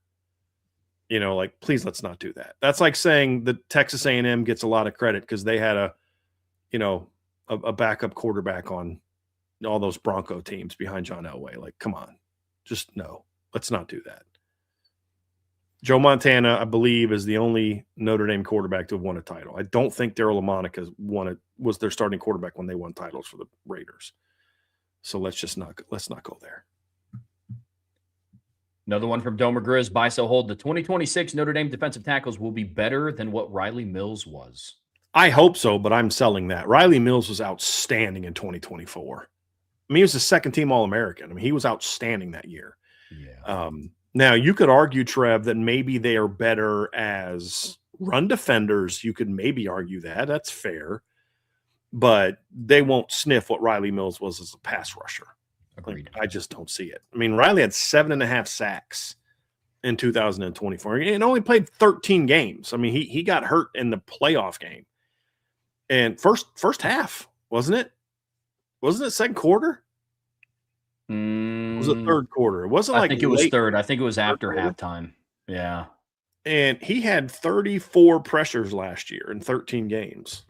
So, yeah, he was pretty flipping good. Now, you could argue that maybe those guys will be better against the run, or at least more consistently dominant against the run. That's arguable, but they're not even the gap between them as run defenders. Let's just grant the premise that they are both better than what Riley was as run defenders. Just for argument's sake, Trev. Let's just say that Francis Brew and let's say that Tion Gray are both better than Riley Mills as run defenders. Let's just say that. The gap between them as run defenders and Riley Mills as a pass rusher are much greater. Much greater. And that Riley Mills was that much better. Agreed. So, and for that record, because I think Riley Mills gets he's very underrated with some Notre Dame fans, and I don't understand why. It's one of those weird ones. But in 248 pass rush or run snapping downs in 2023, 248, he had, according to PFF, 21 run stops. This past year for Pitt, if you look at Francis Brew in 249 run snaps, which is one more than Riley Mills, he had 3 fewer run stops than what Riley had. So I don't know why he continues to be underappreciated, underrated by some. But if those two guys both, like either one of them is sniffing Riley Mills' production, then this defense is going to be phenomenal this year. Yeah. There's just no ifs, ands, or buts about it. Tion Gray last year had 1 pressure and 6 run stops last season. And if you doubled his number of snaps, he's at 266, which is 17 more than Riley Mills. And then you double his run stops, he's at 12. Riley Mills had 21. So I am absolutely selling that. Riley Mills was a stud for Notre Dame in 2024. Stud. So, no. Now, could you argue that the D-tackle group as a whole will be better than the 24 D-tackle group as a whole? Absolutely. Yes. Because Howard Cross didn't play well that year. He was banged up. Jason Onye was done in game 5. Gabriel Rubio was never healthy. Donovan Heinrich was a good player, but 270 pounds. As a unit, absolutely. As an individual, compared to Riley Mills, not even close, in my opinion. Agreed completely. Yeah, that was my answer. Like, because I was going to take it a step further and say, nor do they have to be. Would not be upset if they did. But Notre Dame's defensive tackles I'll at take 26 don't have to be better than Riley Mills. If they Right. are, sick. Yeah. You're going to hear no complaints from this side. You know what I'm saying? Exactly. But that's the thing is they can do this year what they couldn't do in 2024 in that they're coming at you in waves. Yep. And not only are they coming at you in waves, they're now coming at you in bigger waves. And that is something that is extremely promising. So it's a sell for me. Riley Mills was very underrated during his time in South Bend. And no shot at the interior. We're excited about the two portal guys they got. Very excited about them. It's just, I don't think either one of those guys are second team All-Americans. And honestly, I think Riley Mills was even underrated from an All-American standpoint. Yep. He was a 5th round draft pick with a torn ACL. Yeah. I think there's a chance he's a day 2 draft pick if he doesn't tear his ACL. I do. Because he would have tested. Yeah. He was on Bruce Feldman's freaks list last year. Yeah. So what I forget, let me pull it up what it was. I'm trying to find the kind of what it was. Let's see here. See if I can find what he said about Riley. See, he goes, he bench presses 445 pounds, squats 540, had a 32-inch vertical jump and a 9-foot broad jump. So he's pretty twitchy athlete. Riley had short arms. That's really my only knock on him. But no, he was a dude. He was a dude. Yeah. From Stubbs, buy, sell, hold. 2 former Notre Dame stars making huge plays in the Super Bowl will even further enhance the current recruiting pitch. Oh, buy. Yeah, especially since Mike Tirico. Well, actually, the next one nails it. So you can move on to that one, Trev, and then we can talk about the two of them. Right on. Losing Mike Tirico from the broadcast was not a total loss. He made sure to announce where Love and Mills played college football at. Yeah, I did notice that in the clips that Notre Dame put out from the game. I did notice that. Mike Tirico has said many times how much he loved doing Notre Dame games.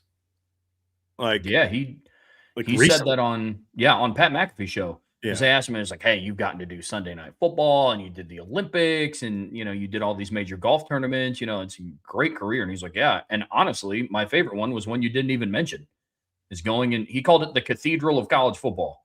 Yeah. Going and calling Notre Dame home games. That's big, man. Yes. That is huge. Having said that, I would be more than willing to sacrifice having the announcer say those guys went to Notre Dame if it meant Mike Tirico still doing the play-by-play for Notre Dame. Yeah. He, at least in my lifetime, had the best "Here Comes the Irish" when they run out of the tunnel it was fantastic. It's not close, Trev. Like, it's not close. Like, no one else. The only voice that I have ever heard do anything with Notre Dame that I think could have done it just as good or better is Tony Roberts. If they would have had Tony Roberts doing the broadcast back in the day before he passed. Like, he had a great voice for Notre Dame. Tirico just, it was, and he would do it a little bit different every time, but here, come. He just was so fired up to do it. And it was genuine. It wasn't, it wasn't fake. It was just like, you could tell he was fired up being in that stadium. Mm-hmm. And he was excellent. Yeah, his play-by-play of Julian Love's pick 6 against NC State is one of my favorite. That and Kyron Williams' super long touchdown run against North Carolina. Those are vintage Mike Tirico. Yeah, he was pretty money on that fourth quarter comeback against Toledo with Jack Cohn as well. Yeah, pretty well done. He was excellent. Yeah, the Michigan game in 2018 was a great called game. Like, he was on it that day. But yes, Mike Tirico was excellent. Yes. He was absolute, but not, and I don't even think it's even close. And look, I'm trying to think of all the, Dick Enberg. Somebody mentioned Dick Enberg. Dan Crickey did a lot of Notre Dame games back in the day. Charlie Jones had a real distinct voice.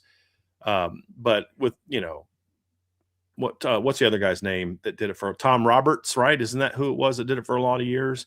There's no Tom Hammond. Somebody just said Brandon Rouse, Tom Hammond. He was okay. I liked Tom Hammond. I wish he would have studied the team a little bit more. You know what I mean? But nobody's close. Nobody's close to what Mike Tirico was. He was outstanding. Yes, he was agreed. Yeah. But I would give that up. I would give up having a guy mention Notre Dame in the Super Bowl if it meant he was still doing the play-by-play. Uh-huh. From B-Jammin 41. All right. No worries. Buy, sell, hold. Notre Dame will face 5 undefeated teams this year in the regular season. Well, they're guaranteed to face one. So let's kind of go through this a little bit, Trev. Let's pull up the schedules here real quick. So we've got so Notre Dame will play Rice in week 2. And just give me a second. I'm going to pull up all the schedules here real quick. So they play Rice in week 2. And who does Rice have in week 1? So Wisconsin's 1. Do they not? ESPN literally does not have Rice's schedule on there. They just have the Notre Dame game on there. That's so janky. Let's see here. Let's go Rice football schedule for 2026. They have Houston Christian in week 1. So that'll be 2. And then they play Michigan State in week 3.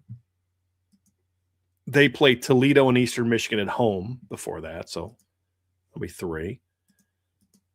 Play Purdue in week 4. Purdue has Indiana State, Wake Forest, and UCLA on the road. So let's just give Purdue a loss.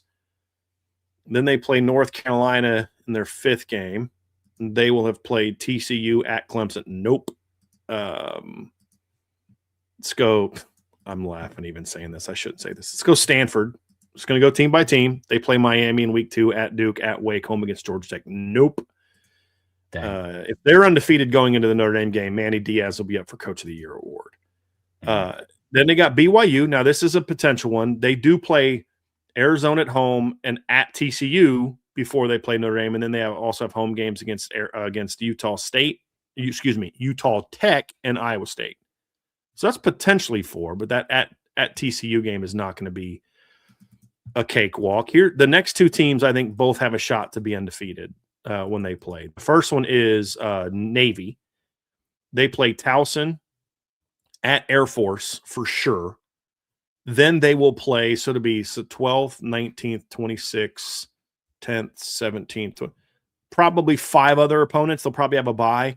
5 other opponents amongst at Charlotte, at FAU, home against Memphis, home against North Texas, home against Temple, home against Tulsa, at UAB, at UTSA. So pick whatever 5 combination of that might happen between Notre Dame and their 2 scheduled games so far, which is Towson and Air Force. And I think Navy's got a shot to be undefeated. I'm not guaranteeing it, but they got a shot to be undefeated. So that's potentially 4. And then Miami plays at Stanford, at Wake Forest, at Clemson, at North Carolina before playing Notre Dame, and then home games against FAMU, Central Michigan, Florida State, and Pitt. So I think there's a chance that Miami could also be undefeated before they play Notre Dame. Boston College won't be undefeated going into week 2. They also play at SMU, at Duke, at Georgia Tech before they play Notre Dame. And then SMU plays at Florida State, at Louisville, at Syracuse before they play Notre Dame, and then also has home games against Virginia, Cal, Virginia Tech, and Wake. The odds of them being undefeated aren't great, but I'm not ruling it out. I think this SMU team is going to be pretty good this year. So 5 undefeated regular teams. I'm going to sell. I'm going to say, and I'm not going to count Wisconsin because that's kind of cheating. I don't think that's the spirit of his question. I'm just kind of having some fun with that one. But I think 4 is legitimate, with most of them being the first few weeks of the season. But I have a hard time getting to 5 unless you want to count the opener. Yeah, you and I see that the same. I want FanDuel to come out with their over-under win totals. Right now, they only have it out for 3 different teams. And for Arkansas and LSU, they've had their over-under win totals out since before this past bowl season. And now most schedules are complete. So LSU and Arkansas? Yeah. Or excuse me, LSU and Virginia Tech were the 2 teams that they had. I know. Yeah. So I don't know why. I'm hoping more of them come out. But who's the third? They have Arkansas, LSU, and Virginia Tech. Virginia Tech's over-unders at I know. Virginia Tech's over-unders at 7.5, and it bumped up from 5.5 to 7.5 after they hired James Franklin. Okay. LSU's over-unders at 9.5, and then Arkansas's over-under is at 4.5. Man. Yeah. It's an interesting one. Isn't it? Yeah. Very interested to see how that plays out. Another one from B-Jam and 41. We'll do these one at a time. Breakout returning player on defense. First one, defensive lineman Cole Mullins. Buy, sell, hold a breakout. Okay, first, do we want to do this buy, sell, hold each one, or do we want to buy one, hold one, sell one? You determine now, and we'll do that for the rest of these because there's several of these from him. How do you want to do it? Actually, let's do buy one, sell one, hold one. Okay, cool. All right, so of that group, Trev, buy, sell, hold one of defensive lineman Cole Mullins, defensive lineman Chris Burgess, or DB Dallas Golden. I have mine while you think it through. I got. Go ahead. If you got it, go for it. I'm going to buy Chris Burgess. And I was very close between him and Dallas Golden. But the thing that separates it for me is because of now the depth and what they did in the portal, I could see Dallas Golden just kind of doing a lot of what he did in 2025. I think he'll do it at a higher level. Yeah. But exactly. Yeah. I think he does it at a higher level. But Christopher Burgess is going to make significant strides as a breakout player, in my opinion. I mean, I cannot believe he came out as 299 pounds. And if you've seen pictures of him, he looks like he's got room to get even bigger. It's a good 299. Yeah. Man. So I'm buying Christopher Burgess. I am holding Dallas Golden. I'm going to sell Cole Mullins. Would it shock me if he had a breakout? No. My biggest concern with him is the constant moving back and forth between the interior and the edge and the interior and the edge, and they'll put weight on him and then they'll drop him back off. I'll be very interested to see what Charlie Partridge does with him, but if they can find him a permanent home and let him cook a little bit, it wouldn't surprise him if he broke out either. But hopefully that's outside. Yes. I hope that's outside. Really hope it's outside. I'm torn on this one. It all depends on what Notre Dame does with Christian Gray. Now, the plan before was they were going to move Christian Gray into nickel. Mickens was going to move him into nickel, and then DJ McKinney was going to take over as the field corner. Now, I don't know if that's the plan or not. I don't know one way or the other. I don't know if that's what Aaron Henry's going to still want to do. I don't know if that's what Chris Ash is going to. I have no idea. I would assume that's still going to be the plan because I doubt that Mike Mickens was making that decision and then going and getting portal guys without Chris Ash having any input on that decision. I just don't believe that was the case. So I'm assuming that's still going to be the case, which is going to limit some of the opportunities for Dallas to have a true breakout season. I think he's going to be a very important part of this defense as part of the rotation.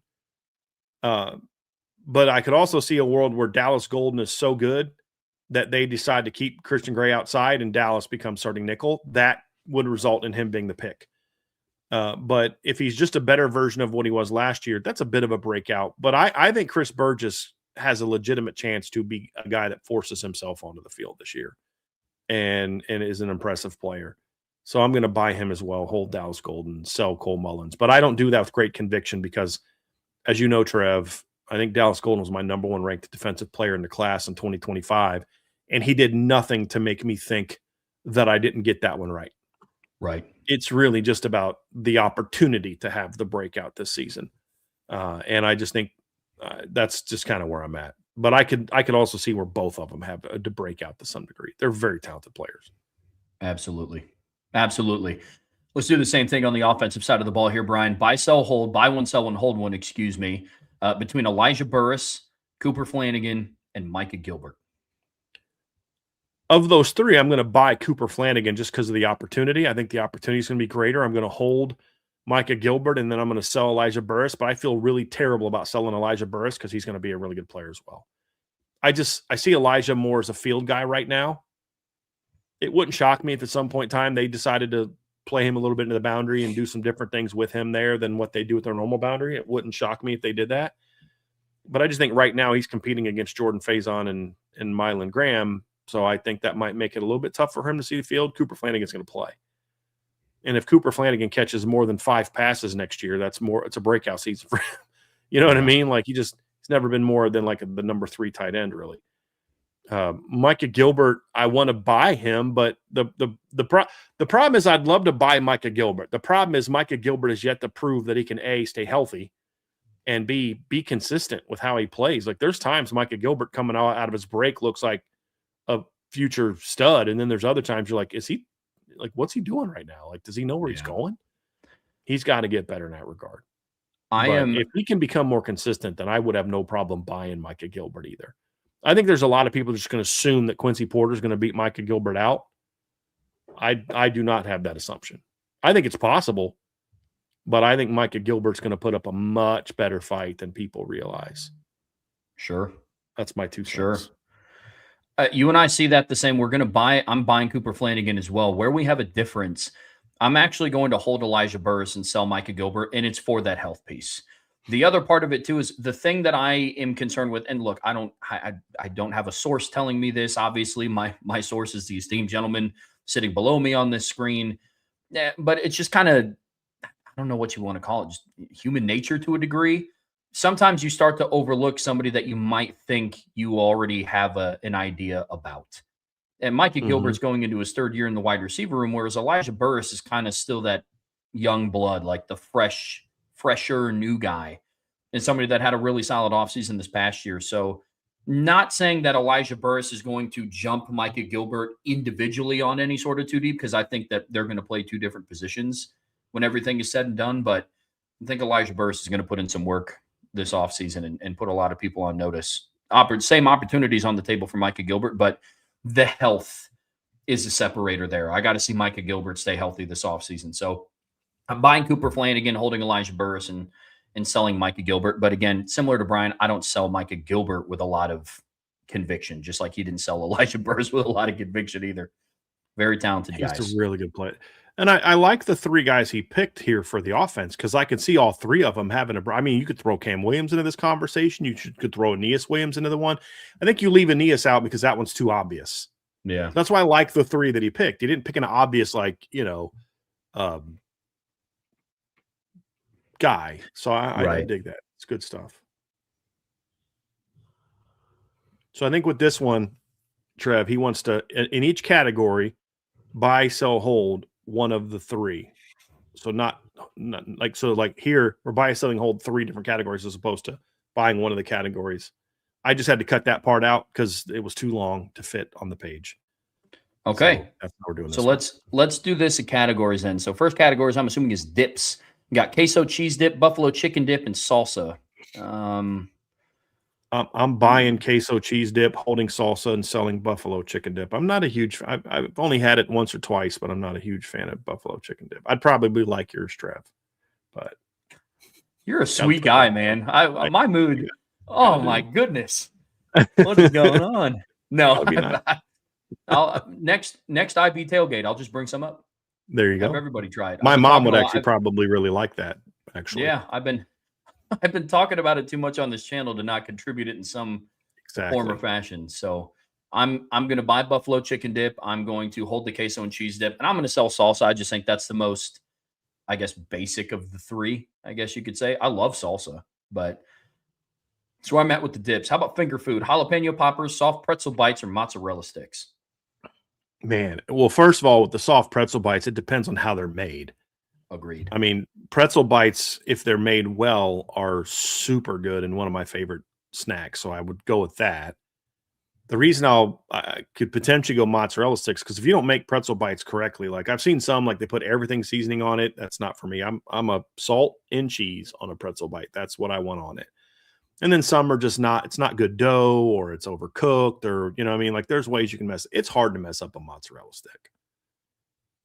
So if you mess up on the pizza pretzel bite, then I'm still going to be able to rock some mozzarella sticks, unless you just like, why did you use brie on the inside of this mozzarella stick? You know what I mean? Like, unless you use some really crazy cheese, but then it wouldn't really be a mozzarella stick anymore now, would it? But you know what I'm saying? Like, that one's like this. That's the safe pick. So that's my hold. I'm not a jalapeno poppers guy. I like spicy food, Trevor.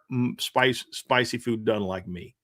That's fair. And jalapenos is not one of those spicy things that I necessarily love as like a main part of a meal. So I'm selling that one. I'm going to buy mozzarella sticks. That's just my favorite appetizer in general, Super Bowl party or not. I love me some mozzie sticks. I'm going to hold jalapeno poppers because I love them. Now, I will say floor ceiling debate. A really good jalapeno popper is really good. A bad one is not good. But the reason why I'm selling soft pretzel bites is they're only good when they're hot. And so if you eat them, say within the first 20 minutes that they're done cooking, they're fantastic. Afterwards, it's kind of like the McDonald's French fry debate. Hot and fresh out of the fryer, yo. But 20 minutes later, ugh. That's how I feel about soft pretzel bites. Totally get it. And for me, if you do it right, it stays soft, and then you have the cheese and it's still good. Yeah. For me. That's fair. But it's at its best. But I would say the same thing about mozzarella sticks. Like, do you like cold mozzarella sticks? I would want it to be hot. Not cold. Agreed. Definitely hot is better. Not cold, but I think mozzarella sticks hold up a little bit more after 15, 20 minutes than some soft pretzel bites, I would say. Fair. Let's go to sliders, Trev. We got ham and cheese, meatball sliders, and cheeseburger sliders. I mean, the easy one for me is I'm selling the ham and cheese. I'm not a huge deli meat ham guy. I could have like a ham you make at like Christmas or Thanksgiving, and you slice that up. I could have that on like a sandwich, little slider, I guess. Sure, but it would still be my least option. I'll buy a cheeseburger because I've had cheeseburger sliders are good. I'm going to hold meatball just because it sounds yummy. I've just never had a meatball slider, nor seen or heard of a meatball slider. But if you do it well, heck yeah, man, I'll try it. Yes. My one fear with a meatball slider is I feel like it would just be a singular meatball on like a Hawaiian roll. Yeah. I mean, I bet it would be phenomenal. I'm buying dice it up. Yeah. You know what I mean? Like cut it into slices and kind of layer it as opposed to just like one round ball, just like, and then like kind of like you would if you like took a hard boiled egg. Oh yeah. And you're going to like dice it up like into slices and then just kind of layer it a little bit. I bet you that'd be really flipping good. Oh, absolutely. Yeah. I'd buy cheeseburger sliders, hold meatball, sell ham and cheese, but I'll say this, I would sell all three of those for a chopped Italian slider. Those are delicious. What's Big on fan that? of those. So I'll take shredded lettuce, and then I'll do like salami, and then sometimes pepperoni, and then provolone cheese. Mix all that up with some seasoning, some olive oil or Italian dressing, and just layer it on just a whole thing of Hawaiian rolls that I'll cut in half. Put the top on, cut them all into individual pieces. It's very easy. It's very good. Love those. So Not bad. And then final category here is the other category: wings, chili, or party sub. So at a Super Bowl party, I would go, me personally, it just depends on the type of sub, but I'd go wings as my buy because it's hard to mess up wings unless you you don't know how to cook chicken. You know what I mean? But like, I'm going to hold a party sub because I'm very picky with subs because, again, I'm a very picky eater. Like, if I go to your party, Trev, and you got a party sub and it's got you put mayonnaise on them all, I'm not eating it. Like I love party subs where it's like you give me the meat and the cheese and then let me put everything else on it that I want to put on it. Like if it's got tomato on it, I won't eat it. But if you have it to where like here's the bread and the meat and then you get to choose what you put on it, I'd love a good party sub. The bread's good. You get good deli meat. That's so Trev, I've been on a little bit of a change of lifestyle with how I eat, and I haven't had pop since New Year's Eve. And last night we went out to dinner and I had just a piece of bread. It's the first time I've had bread in 2026, but it's like, Ange and I were kind of talking about like, what am I like? I haven't been craving Mountain Dew. Like I used to go to the grocery store when I first started this, and I just walked down the Mountain Dew aisle, and I told Angela I started playing like that Simon and Garfunkel song, "Hello Darkness, My Old Friend." Like as I'm waving by, like that's the soundtrack in my as I'm walking down the Mountain Dew aisle. I don't walk down it anymore. I just don't crave it anymore. You know what I mean? So, sure. But the one thing I still crave is a homemade sub, because my favorite sub to make at home is it's roast beef, turkey with either provolone or mozz and lettuce and a little bit of oil and vinegar. Man, that's a great sandwich to make. Like that's just a great sandwich to make at home. Like if you had that at a party, man, I might be hard to say no to that. This is probably the one that I would kind of want to buy all three. Yeah. I'd be fine buying all three, but chili can be hit or miss for me because, again, of how picky I am. If you got big tomato chunks in there, there's tomato chunks in the chili they serve at Notre Dame in the press box, but there's so few that I can easily work past them and pick them out. And it's a really good chili, but sometimes people just put so much chunks of tomatoes on. I can't even pick all the tomatoes out, and there's like this much chili left in the bowl. So it's kind of hit or miss to me, but man, all three of those sound good if you do it right. The sub that you're talking about is the Bootlegger Club at Jimmy John's. That's my go-to. Nice. It's roast beef, turkey, lettuce, and then I like the tomatoes and the cheese on it and stuff. I put mayonnaise on mine, but that's basically that sandwich. So definitely a solid choice. Between those three, I'm buying wings, I'm holding chili, and I'm selling the party sub. I love all three. It's just that trio. I think the two things with the highest ceilings are wings and chili, but I love me a good sub. Did you have the chicken chili I made at the bowl game last year? Sure did. Did you like that? I did. That was very good. Thank you. It's very easy. It's not there's not a lot in it. It's literally just shredded chicken, onion, tomato juice, and chili powder. That's literally all. Just getting the right combination of them is the challenge. For sure. Yeah, for sure. Then buy, sell, hold from Eddie 82. A true freshman will penetrate the defensive two deep by year end at, well, let's see. Do we want to buy one, sell, and hold one, or one each? So this is more interesting, in my opinion, to do each one. Okay. Buy, sell, or hold each one. Okay. Since it's a big picture, not individual players, let's do that one. Well, let's do it. Let's start with the defensive line. Buy, sell, hold, Brian. I'm going to buy this because you're one injury away, or Logan Thomas dropping below 200 pounds away from a freshman having a pretty decent shot to be in the two deep at defensive end. Mm-hmm. So I'm going to buy that one. Buying D-line as well. How about linebacker? Selling that with, how much it'd have to go wrong for one of the freshmen to be in the two deep. And that's not a shot at them. That's just, you're five deep at linebacker right now of guys who have played, and they're really talented. And that doesn't even include Teddy Rizak, who's a really athletic kid, Kahano Kia, Ko'o Kia. There's some really good football players you'd have to pass to get into the three deep, much less the two deep. So I'm selling that one.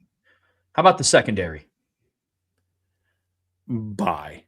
Yeah, same thing. I think between cornerback position and safety, Joey O'Brien, Kari Adams, Aiden Pouncey, Chaz Smith, one of those guys is going to be in the two deep, in my opinion, by year's end. And not because of injury.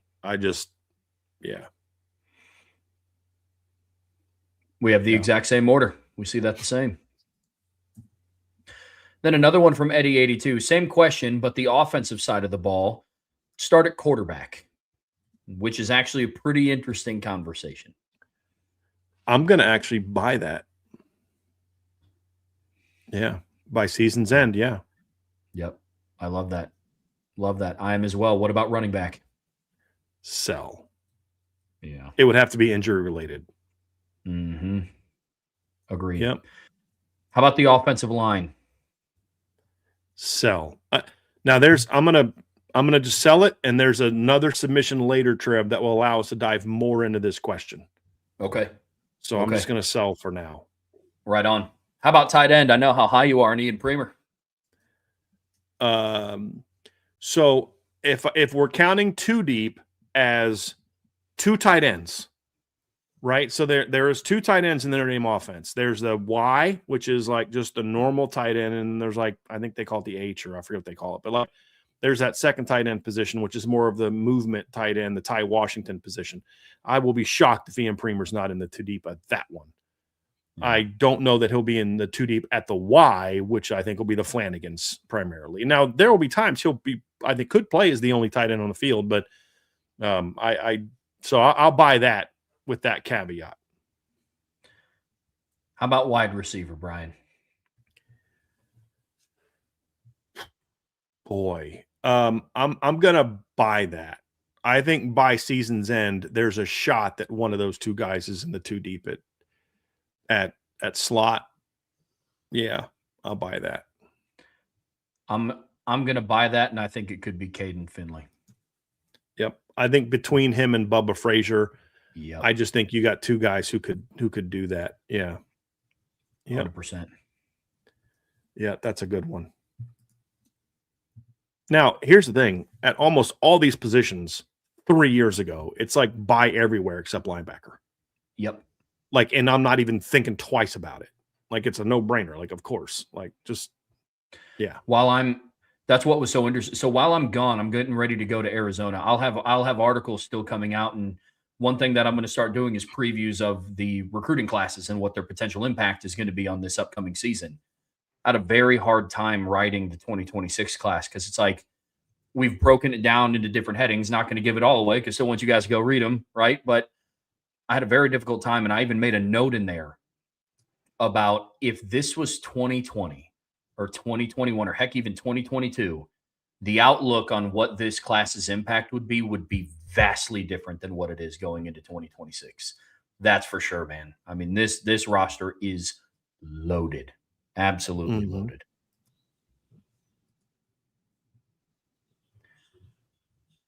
Getting into part 3 of the Irish Breakdown podcast, brought to you by our friends over at FanDuel. We got the buy, sell, hold going on today. And in lieu of whiskey, Holtz My Beer is getting us kicked off here in this section. Overturn the result. I just got to say something real quick, Trev.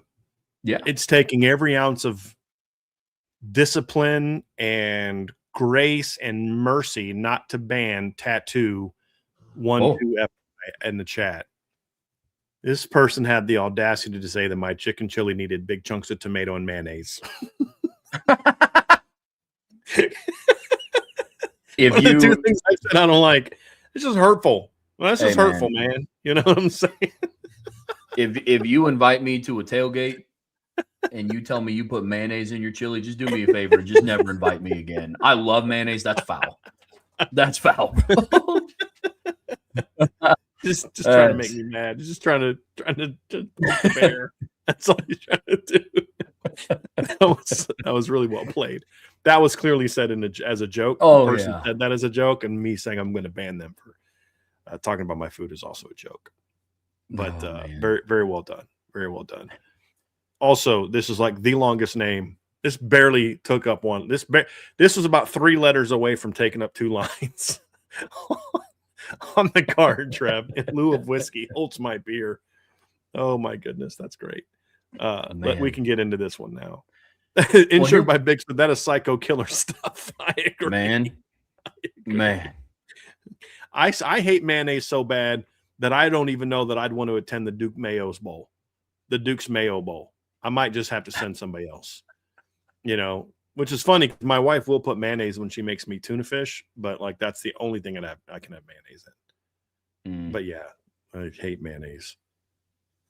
Okay, let's go. We can roll. We can do this. Buy, sell, hold of in lieu of whiskey, Holtz My Beer. Overturn the result of one of these games in Notre Dame's favor, which is a buy. You must keep the result of one, which is a hold, and one of them, the Irish will lose by 30 more than they did. 30 points more than what they lost by, which would be the sell, altering history forever. So the 3 games in question, you have 2015 at Clemson, where Notre Dame lost by 2 points. The 2018 Cotton Bowl versus Clemson, where Notre Dame lost 30-3, and the 2020 Rose Bowl versus Alabama, where Notre Dame lost 31-14. This one is actually pretty easy for me, Trev. I'm going to sell the first one, the 2015 Clemson game. And the reason I'm going to sell that one is, it would suck to have that team lose by 32 instead of 2. But that team with Brian Van Gorder as defensive coordinator had 0 shot at beating Alabama or Ohio State or anybody that year. Even with all the talent they had, as long as Brian Van Gorder was the D coordinator, they were going to fall short. Yeah. I'm going to hold the 2020 Rose Bowl because keep the result the same. That was a very flawed team.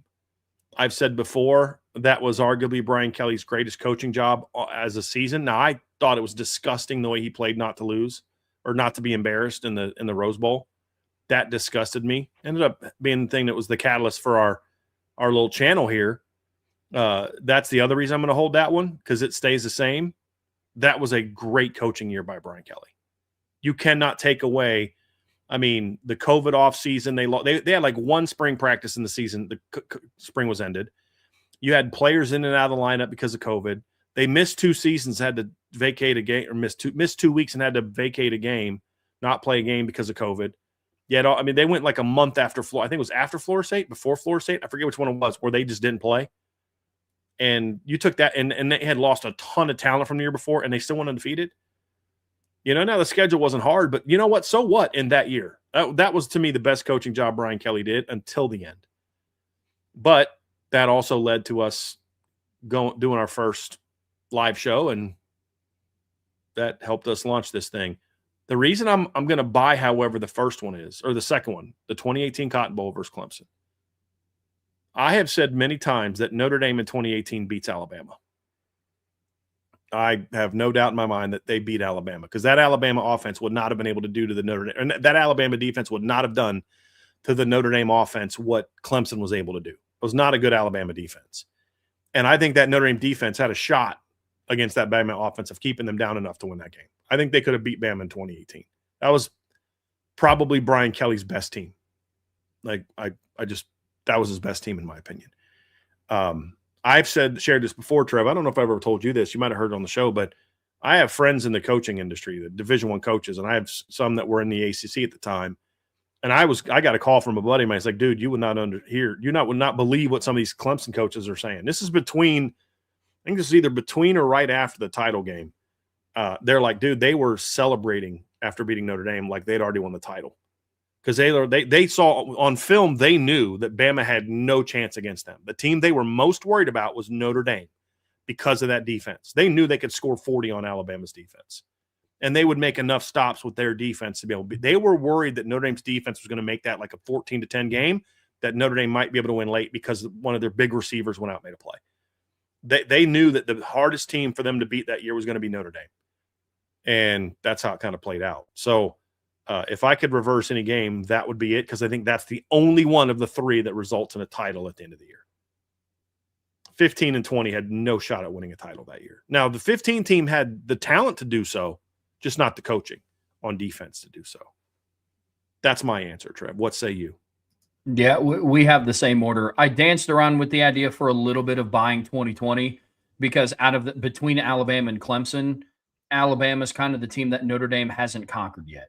It's kind of that unslain beast that's just kind of always I don't want to say plagued your program, because in my lifetime they've played them twice, in 2020 and 2012.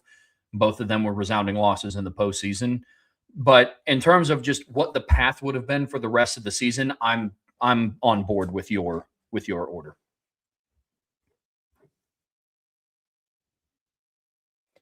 Another one from In Lieu, buy, sell, hold. One of these, the Irish will win by 30. One of them, the result will hold, so be the same. And then one of them, the Irish will lose instead of the actual result, which would be the sell. Again, altering history forever. So 2018 versus USC, where Notre Dame won 24-17. 2012 versus Stanford, Notre Dame won 20-13. And then 2020 Clemson, Notre Dame won 47-40. So 1, they win by 30. 2, stays the same. Sell, they lose instead of win. I would probably go, my sell would probably be 2012 Stanford. Because if they lose to Stanford, as much as that would have sucked, I think they would have had a much better shot at going 12-1 and ending the season with a win instead of getting trounced by Alabama in the title game. I'm gonna hold Clemson in 2020. So hold is the result stays the same, correct? Isn't that? Yes. Well, yeah. And then I'm going to buy the win over USC in 2018, because that team went undefeated anyway. But wouldn't it have been nice at the end of the year to have a 54-17 win over USC instead of the 24-17 win over USC? Now, the way that they won it was dramatic. You had to walk off. Well, you had to walk off. 17-10. You're down 10-0. You had to come back. You're up 17-10. Big third. I think third down.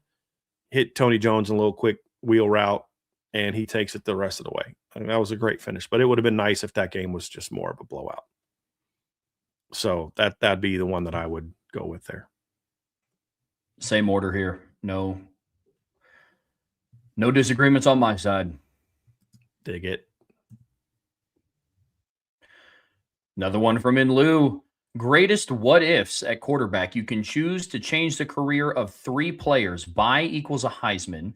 A hold is a day 2 draft pick, and a sell is the career is the same. Oh, wow. Buy as a Heisman. Sell the career says. I'd sell. Man, that's tough. Okay, here's one, Trev. Man, no, see, now I'm second guessing it. Dang it. So we got to do 3. The ones I'm not touching are Gunnar Kiel and Tyler Buckner. I'm not touching those because I don't know that Tyler Buckner's career would have changed any results for Notre Dame. I think maybe they win maybe one more. I don't know that they lose to Stanford in 2022 if Tyler Buckner's quarterback, if he didn't get hurt. But I still think maybe they don't lose to USC, but I don't think they'd have been a championship team in 23. I don't think 24 would have gone any different with him instead of Riley Leonard. You know what I mean? Like they ended up getting what Tyler Buckner would have been, when Riley Leonard showed up. So I'm not touching either one of those. Sell the career's the same. Buy Heisman, hold day 2 draft pick. I'm gonna buy Malik Zaire. And the reason I'm going to buy Malik, because I think that Heisman would have been 2015. And I've said this before, even with Brian Van Gorder as your defensive coordinator, if Malik Zaire doesn't get hurt in 2015, I think that team goes undefeated. I do. I think they beat Clemson. I think they beat Stanford, and I think they would have had a shot to beat Alabama with Malik at quarterback in 2015. Yeah, he was never the same player after that. Brian Kelly completely ruined his career. But the Heisman means Malik doesn't get hurt. That would have been tremendous. My hold is Dane Chris, because I don't think there was nothing that Everett Golson was going to be able to do to be a day 2 draft pick at 6 foot $190. But I still would have loved to have seen Dane Chris in 2011. A healthy, mentally right, schemed up, day 2 caliber draft pick of Dane Chris in 2011 with Michael Floyd and Tyler Eifert and TJ Jones and Zach Martin and Chris Watt and Manti and Harrison Smith and Robert Blanton and Darius. I mean, oh my goodness, yes. I'll hold that for sure and have him play like a day 2 draft pick in 2010 and 2011. Are you kidding me? Yeah, I'd take that in a heartbeat. Take that in a heartbeat. That's no disrespect to Tom Reese. It's just Dane. If the light would have gone on for Dane would have been a really good quarterback. Really good quarterback. So that's where I'm going to go. But I don't think that team is winning a championship even with Dane. That's why I'm buying Malik. This one's tough. Yeah, so you think you got the answer, Trev, and then all of a sudden you're like, nope. Oh shoot, what about that one? Yeah, it's not easy, man. I think, and I'm just going to speak it out loud into an existence. And if it doesn't work out, it doesn't work out. But I think I'm going to buy Dane Christ. The reason why I'm thinking about is who do I trust more as a defensive coordinator, despite the quarterback talent, Brian Van Gorder or Bob Diaco? And I think about that 2011 team, and it's everybody that they had in 2012, plus guys like Aaron Lynch. Yes. You know what I mean? Yep. Let Dane Christ have a healthy Heisman caliber season with Michael Floyd. I think they might have been able to do something. I don't know if they win a championship, but I think they get there. And so I think I'm going to buy Dane Christ. I'm going to hold Malik Zaire, but it is very close. And then I'm with you. I'm going to sell Everett Golson. Because part of my rationale for selling Everett too is the changing his career. There's so much more that gets involved. He doesn't get suspended and stays for 2013 and doesn't, change trainers. But for Dane Christ and Malik, it's don't get hurt. You know what I mean? So that's what it comes down to for me. So see where I'm going to go with. With all due respect to Andrew Gilmore, I think he put one of his worst takes ever out. In response to us saying they would have been undefeated in 2015, he said they were going to lose to Virginia. I would encourage you to go back and watch that game again because that is an absolutely terrible take. They were losing to Virginia 14-12 at halftime. And UVA missed a field goal. Notre Dame punted. UVA missed a field goal. Notre Dame gets the ball back, and Malik throws a 59-yard touchdown to Will Fuller to go up 19-14. Virginia goes 3-and-out. Malik takes them down. They get in field goal range, miss a field goal. Virginia goes 3 and out again. In the second half, Virginia had missed a field goal and then 3 and out, 3 and out, 3 and out. Malik they're up 19-14. Malik throws an 18-yard completion to Chris Brown. They get the ball near midfield. Remember, Malik was kind of rolling at that point in time. And then he gets hurt on the next play. It's 1st and 10 at the 27-yard line. They're going in. The next play, they hand the ball off to C.J. Prosise, the play after he gets hurt, and C.J. runs it in for a 24-yard touchdown. That's exactly what would have happened if Malik didn't get hurt. And that put him up 26-14. And with all due respect, the offense was starting to cook at that point in time. The next 2 drives after Malik got hurt, punt, that allowed UVA to get 2 touchdowns, and then Notre Dame scored. So with all due respect, that's a terrible take. Notre Dame was on the verge of going up 2 scores with Malik in a quarterback. He gets hurt. Then Virginia scores 2 unanswered touchdowns, or an unanswered touchdown, then a second touchdown that required Deshaun to go down and throw the game winner. Deshaun's offense did nothing until Virginia went to a prevent defense. Nothing.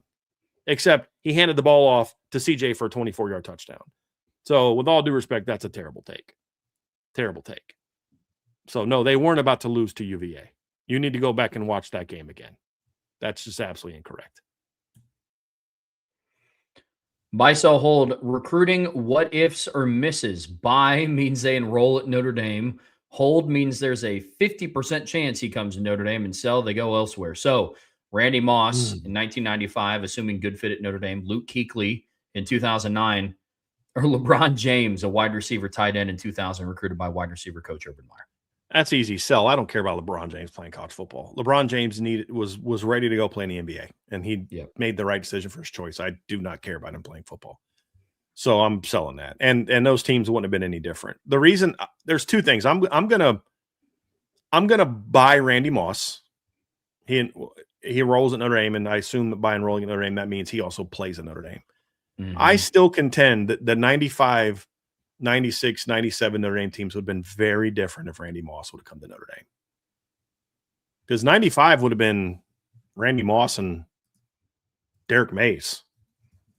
You know, I mean, that's a pretty good group, you know what I mean, of receivers in 95. And then 96, you'd had Randy Moss, Malcolm Johnson, Emmett Mosley. That'd have been a pretty good group with Autry Denson, Robert Farmer, Mark Edwards, Randy Kendrick running back. I think Ron Paulus's career is completely different if he has Randy Moss. You know, Randy would have been a junior in 1997. Like that team, Autry Denson ran for over 1,200 yards that year. You'd have had Malcolm Johnson, Bobby Brown, Rakai Nelson, Jabari Holloway, and you would have had Randy Moss with teams that lost only, they lost 3 games in 96 and 97. But like Notre Dame, to me, in 1996 and 1997 would have been a very different football team with Randy Moss at wide receiver. They lost to Ohio State by 13 in a game that they were doing very well early. They don't lose to Air Force in overtime. And they don't lose to USC in overtime if they have Randy Moss. I don't think. 97, you could argue maybe that one they might have been bad. But, like, does Lou Holtz retire in 96 if he's got one more year of Randy Moss?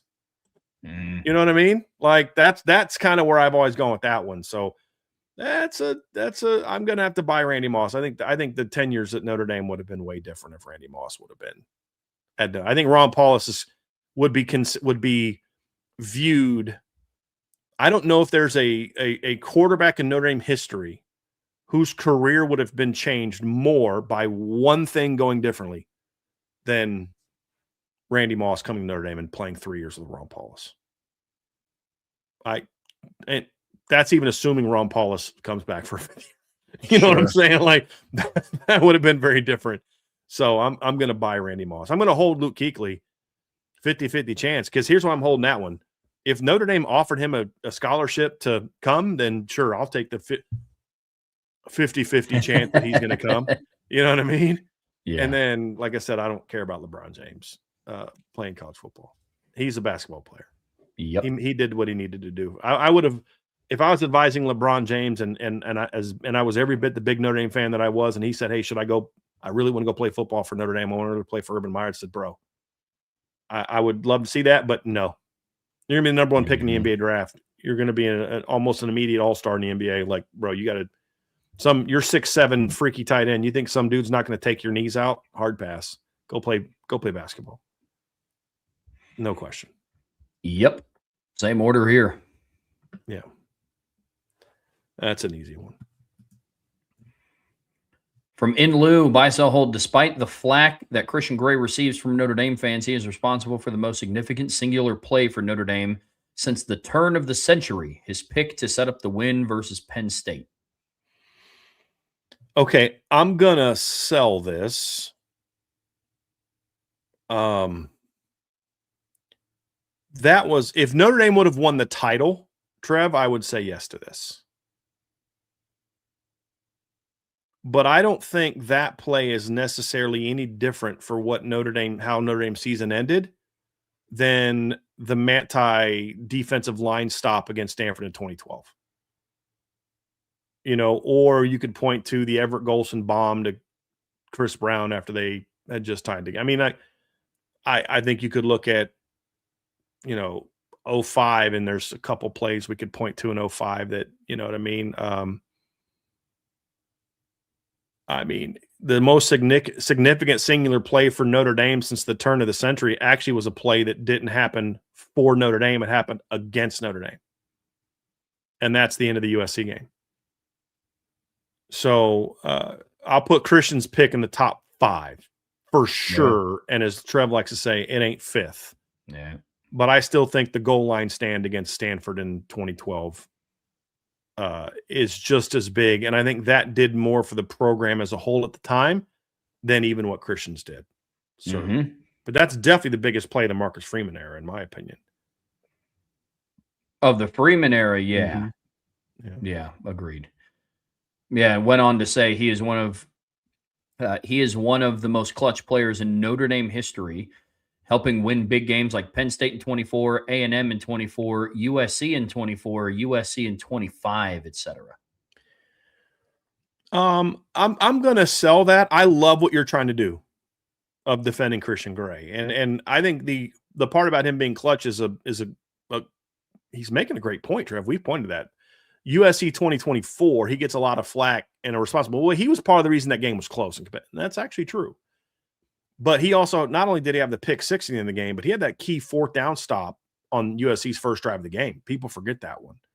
I don't think in lieu of whiskey, Holt's my beer forgot that one. I think that's why he's including that one in there. But USC 2025, I can't go with you on that one. I mean, he made a big pick in that game, but he also gave up a big play that kind of negated that one. A&M 24, absolutely. Penn State 24, absolutely. There's a couple other games, but when you start talking about like in history, he wasn't even the most clutch player in the secondary last year, with all due respect to Christian. That's still Xavier Watts. I mean, we could go down the long list of plays that Xavier Watts made in big moments, including a pick against Indiana in the playoff near the goal line that set up Jeremiah Love's long touchdown run. Think of the USC game in 2020. I mean, Xavier Watts had a bigger impact on Notre Dame winning the 2023 USC game against number 10 USC than Christian Gray did in 24 against an unranked USC team. Yeah. So I buy what you're trying to do here. You're trying to get people to take a different look at Christian Gray and appreciate the big plays he's made, and I am all for that. I buy that. I buy the spirit of your submission completely, but I just can't go. I don't necessarily agree the magnitude with which you're submitting your 2 Bisel holds. Is that fair, Trev? Yes, I think of clutch players. I mean, Khalid Kareem, Brady Quinn, Jeff Samardzija, Xavier Watts. Justin Yoon. Goodness gracious. There's been a lot of. And I'll say this. Look, Ian Book was a frustrating quarterback to evaluate because, like, I think of games like the Virginia Tech game in 2019, the Pitt game in 2019.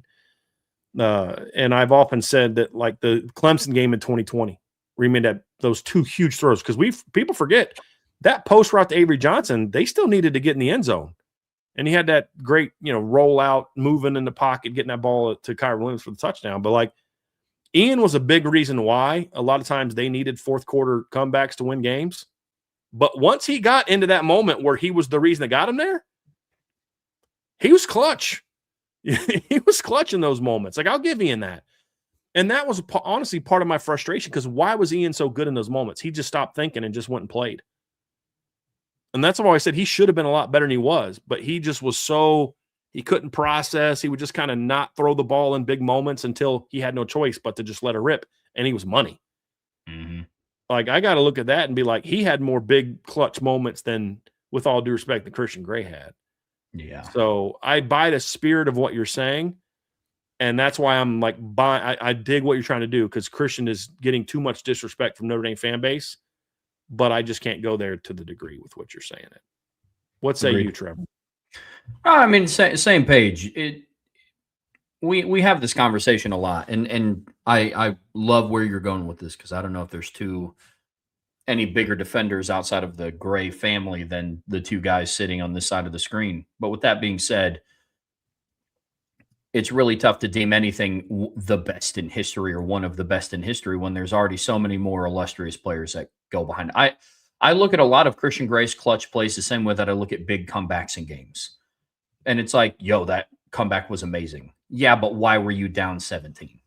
And like, so there's been a lot of that with Christian Gray too. Now, it's about how you respond, and how he's responded in a lot of those moments have been exceptional. I'm not counting USC 25.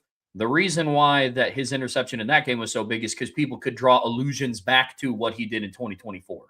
If 2024 didn't happen and Christian Gray had the same performance against USC and just had a pick, I don't know if we're saying one of the more clutch performances of the 2025 season. So I'm selling it, but I love where you're coming from with this one, man. I really do.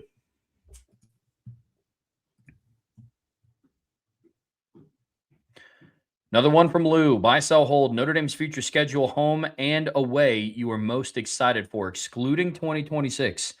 Buy one, hold two, sell one for tier one opponents.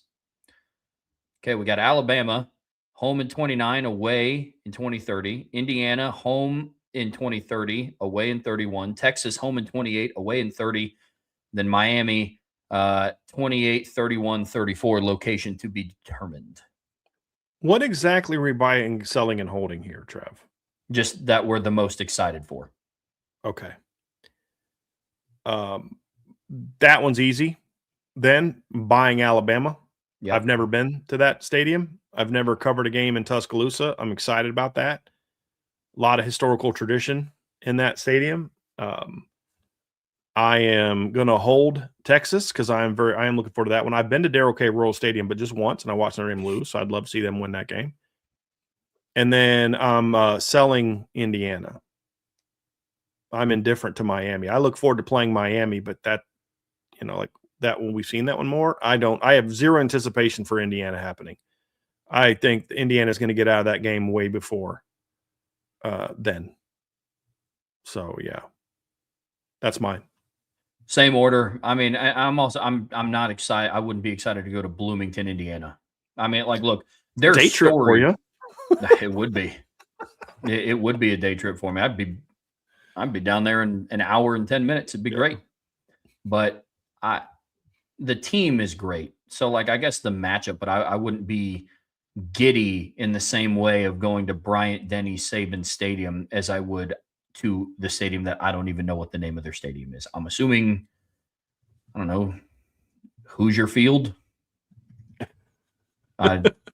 Actually, now that I think about it, I don't know the name of their stadium either. Bobby Knight Stadium. It's, Memorial Stadium. Come on, man. Like, everybody has a Memorial Stadium.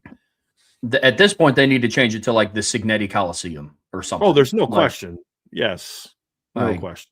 No coach has ever deserved to have a stadium named after him more than Kurt Signetti. 100%. And that's if he retired tomorrow. Yeah, bro. Yeah. Dude did more in one season than Indiana had done in its 100 years, and that's before he won the title. You know what I'm saying? Like, he did more in 2024 than Indiana coach any Indiana coach had ever done for their career. Correct. And that doesn't even include the title season he got in year 2. So yes. Stymie Snurley said, visiting Bloomington is 10 times better than visiting West Lafayette.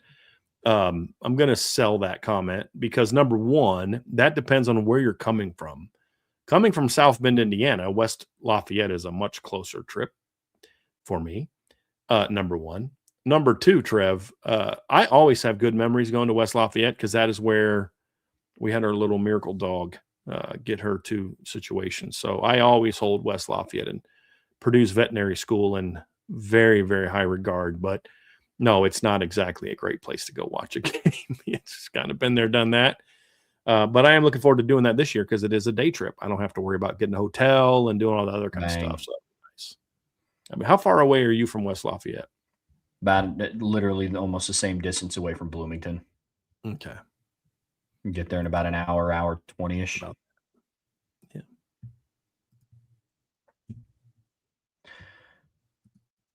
Another one from In Lieu. Buy 2, hold 2, sell 2 for tier 2 opponents. Clemson of 2027 and on. M, school from up north, so Michigan up north, on the road in 2033, and then home in 34. Florida, home in 31, then away in 32. Virginia Tech with James Franklin, home in 27, away in 28. Auburn, home in 27, away in 28. And Georgia Tech, home in 27, home in 29, and then on the road in 32. So we're going to buy 2, hold 2, and sell 2. When did Clemson get demoted to tier 2? First of all, like I would much rather play Clemson than Indiana or Miami, with all due respect. The 2 I'm going to buy are going to be Florida and Auburn. And again, a lot of these are just come down to my personal, it's about me. I've never been to either one of them. Well, I've been in the swamp, but never for a game. I had a friend who I was actually visiting a seminary in Orlando, and a friend of mine lived down there, and she was doing her doctoral work at Florida. And so she took me to the swamp, and you could just walk in. And so like I got to walk into the swamp. And so I've been in the stadium, but I've never been to a game there, and I'm very much looking forward to covering a game there. Same thing with Auburn. I think that'll be very cool to cover a game at Jordan Hare. The 2 I would hold Clemson and Michigan because I still think the Big House is a pretty awesome place to watch a game. But since you have done it before, that's why it falls behind the other 2 for me, is just because I've been there for a couple games before. Clemson, same thing. Like I'm very much looking forward to a Clemson game, but I've been there before. I've covered 2 games there, actually two games, right? The only time they've played at Clemson in the last 15 years is 15 and 23, right? They didn't play another game. Correct. Okay. I'm like, am I missing the game? I've been there twice. And then I'm selling Georgia Tech and Virginia Tech. I think Lane Stadium is very overrated. I think the Enter the Sandman, in my opinion, is very overrated. It's very anticlimactic watching it live. It's much better on TV. I've said that before. And then Georgia Tech. I've covered Georgia Tech games between Notre Dame at their stadium. Isn't it called Bobby Dodd now, right? Isn't it Bobby Dodd Stadium? I believe so, yeah. And then I've also covered them playing in where the Falcon, Mercedes-Benz. So I've been there, done that. The nice thing about doing the Virginia Tech game is I do get to fly into Norfolk and go see my family. Whenever they play in the Carolinas or in Virginia, I always fly into Norfolk, go spend a couple days with my family. So, by the way, the week of the North Carolina game, I will be doing shows on Thursday and Friday from Virginia Beach, just to let y'all know. I will be flying in and seeing my family. I will be going to Cap George's, and we'll see. My nephew is actually a kicker at my alma mater, high school alma mater. So if he's playing football again next year, I may go watch them play on a Friday night if they have a game. But Virginia, that's a bit of a hike. That's like a several-hour trip from Norfolk. And like I said, I've been there, done that with that place. So that would be my buy 2, sell 2, hold 2, and sell 2. So I'd be holding, like I think I said, Michigan and Clemson. What say you, Mr. Trowbridge? Yeah, I'm selling Virginia Tech and Georgia Tech. I just kind of Georgia Tech. I've seen that matchup quite a bit. Virginia Tech, I've seen that matchup quite a bit. I've watched Notre Dame beat James Franklin. I'm good there. I'm holding.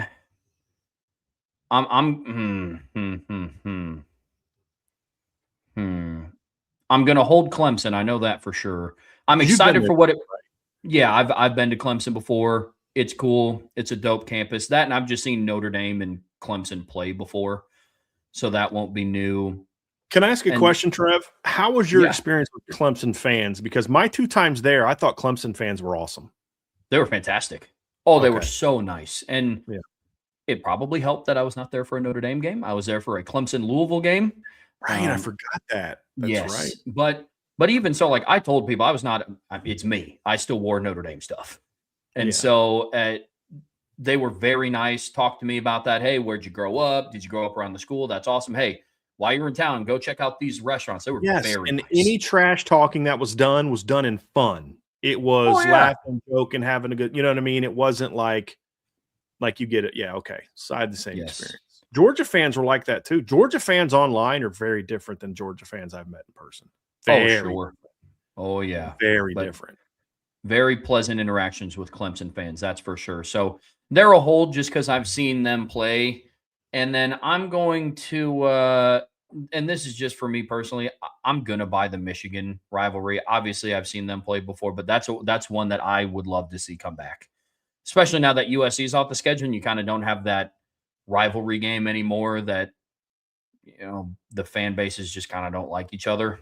So, the only real rival left in the schedule is Navy, right? And that's a fan base where there's a lot of respect between the two. So, it's not your typical rivalry. Yep. And then I'm going to buy Auburn and then hold Florida.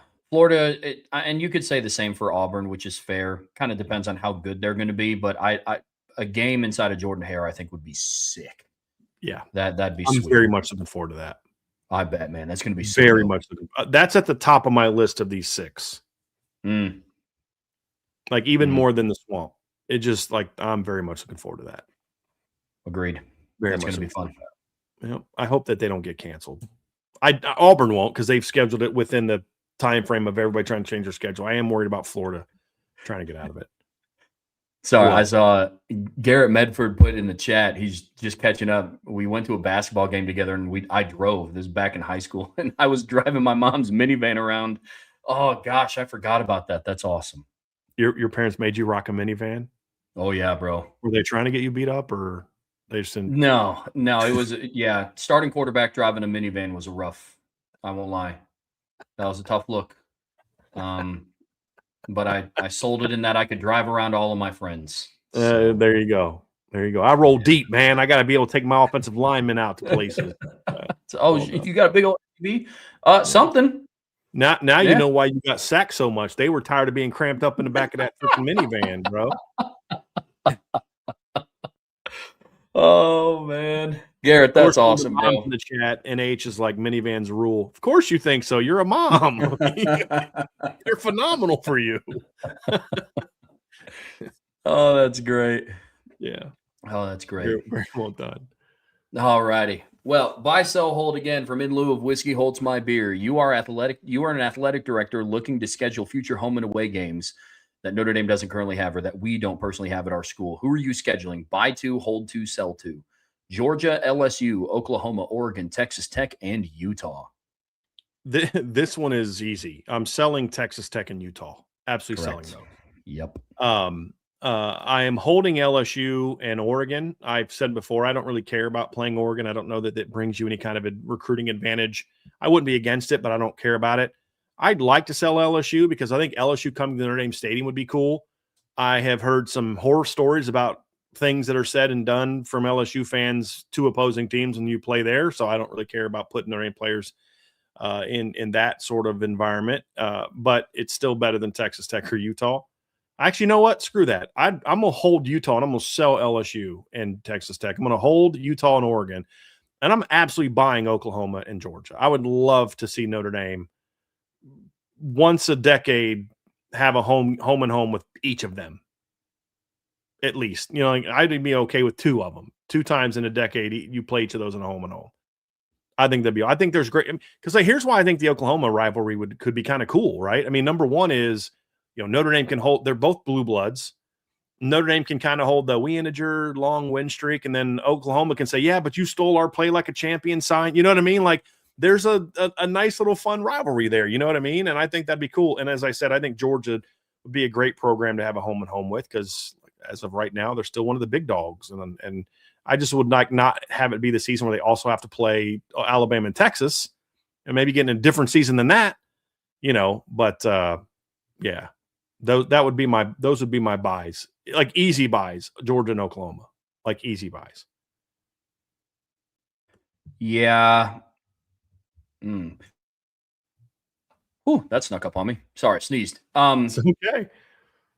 This is why it would be very hard for me to be an athletic director, because I would just look at this from a fan's perspective. And for me, I would buy LSU, because LSU is one of the only teams that I've openly came out and said, like, I would be willing to be a fan of LSU. I liked LSU. Obviously, if it wasn't for Notre Dame, again, I've said it before, very impartial to Joe Burrow and what that team did in 2018 and 2019. So didn't suck. No, they were okay. And so that team for me would be cool, because that would be like two teams that, like, plus you get the whole mantra of Death Fan Valley. bases that both hate Brian Kelly. They'd have that in common. Right. Mutual. Yeah. People bond over things that they hate. And you know what, man? Hey, here we are. So I would buy LSU in Georgia. I would hold Oklahoma. I've seen it before, but I would like to see it again. Don't get me wrong. 2012 was a while ago. I would also hold Oregon, and then I would sell Texas Tech and Utah.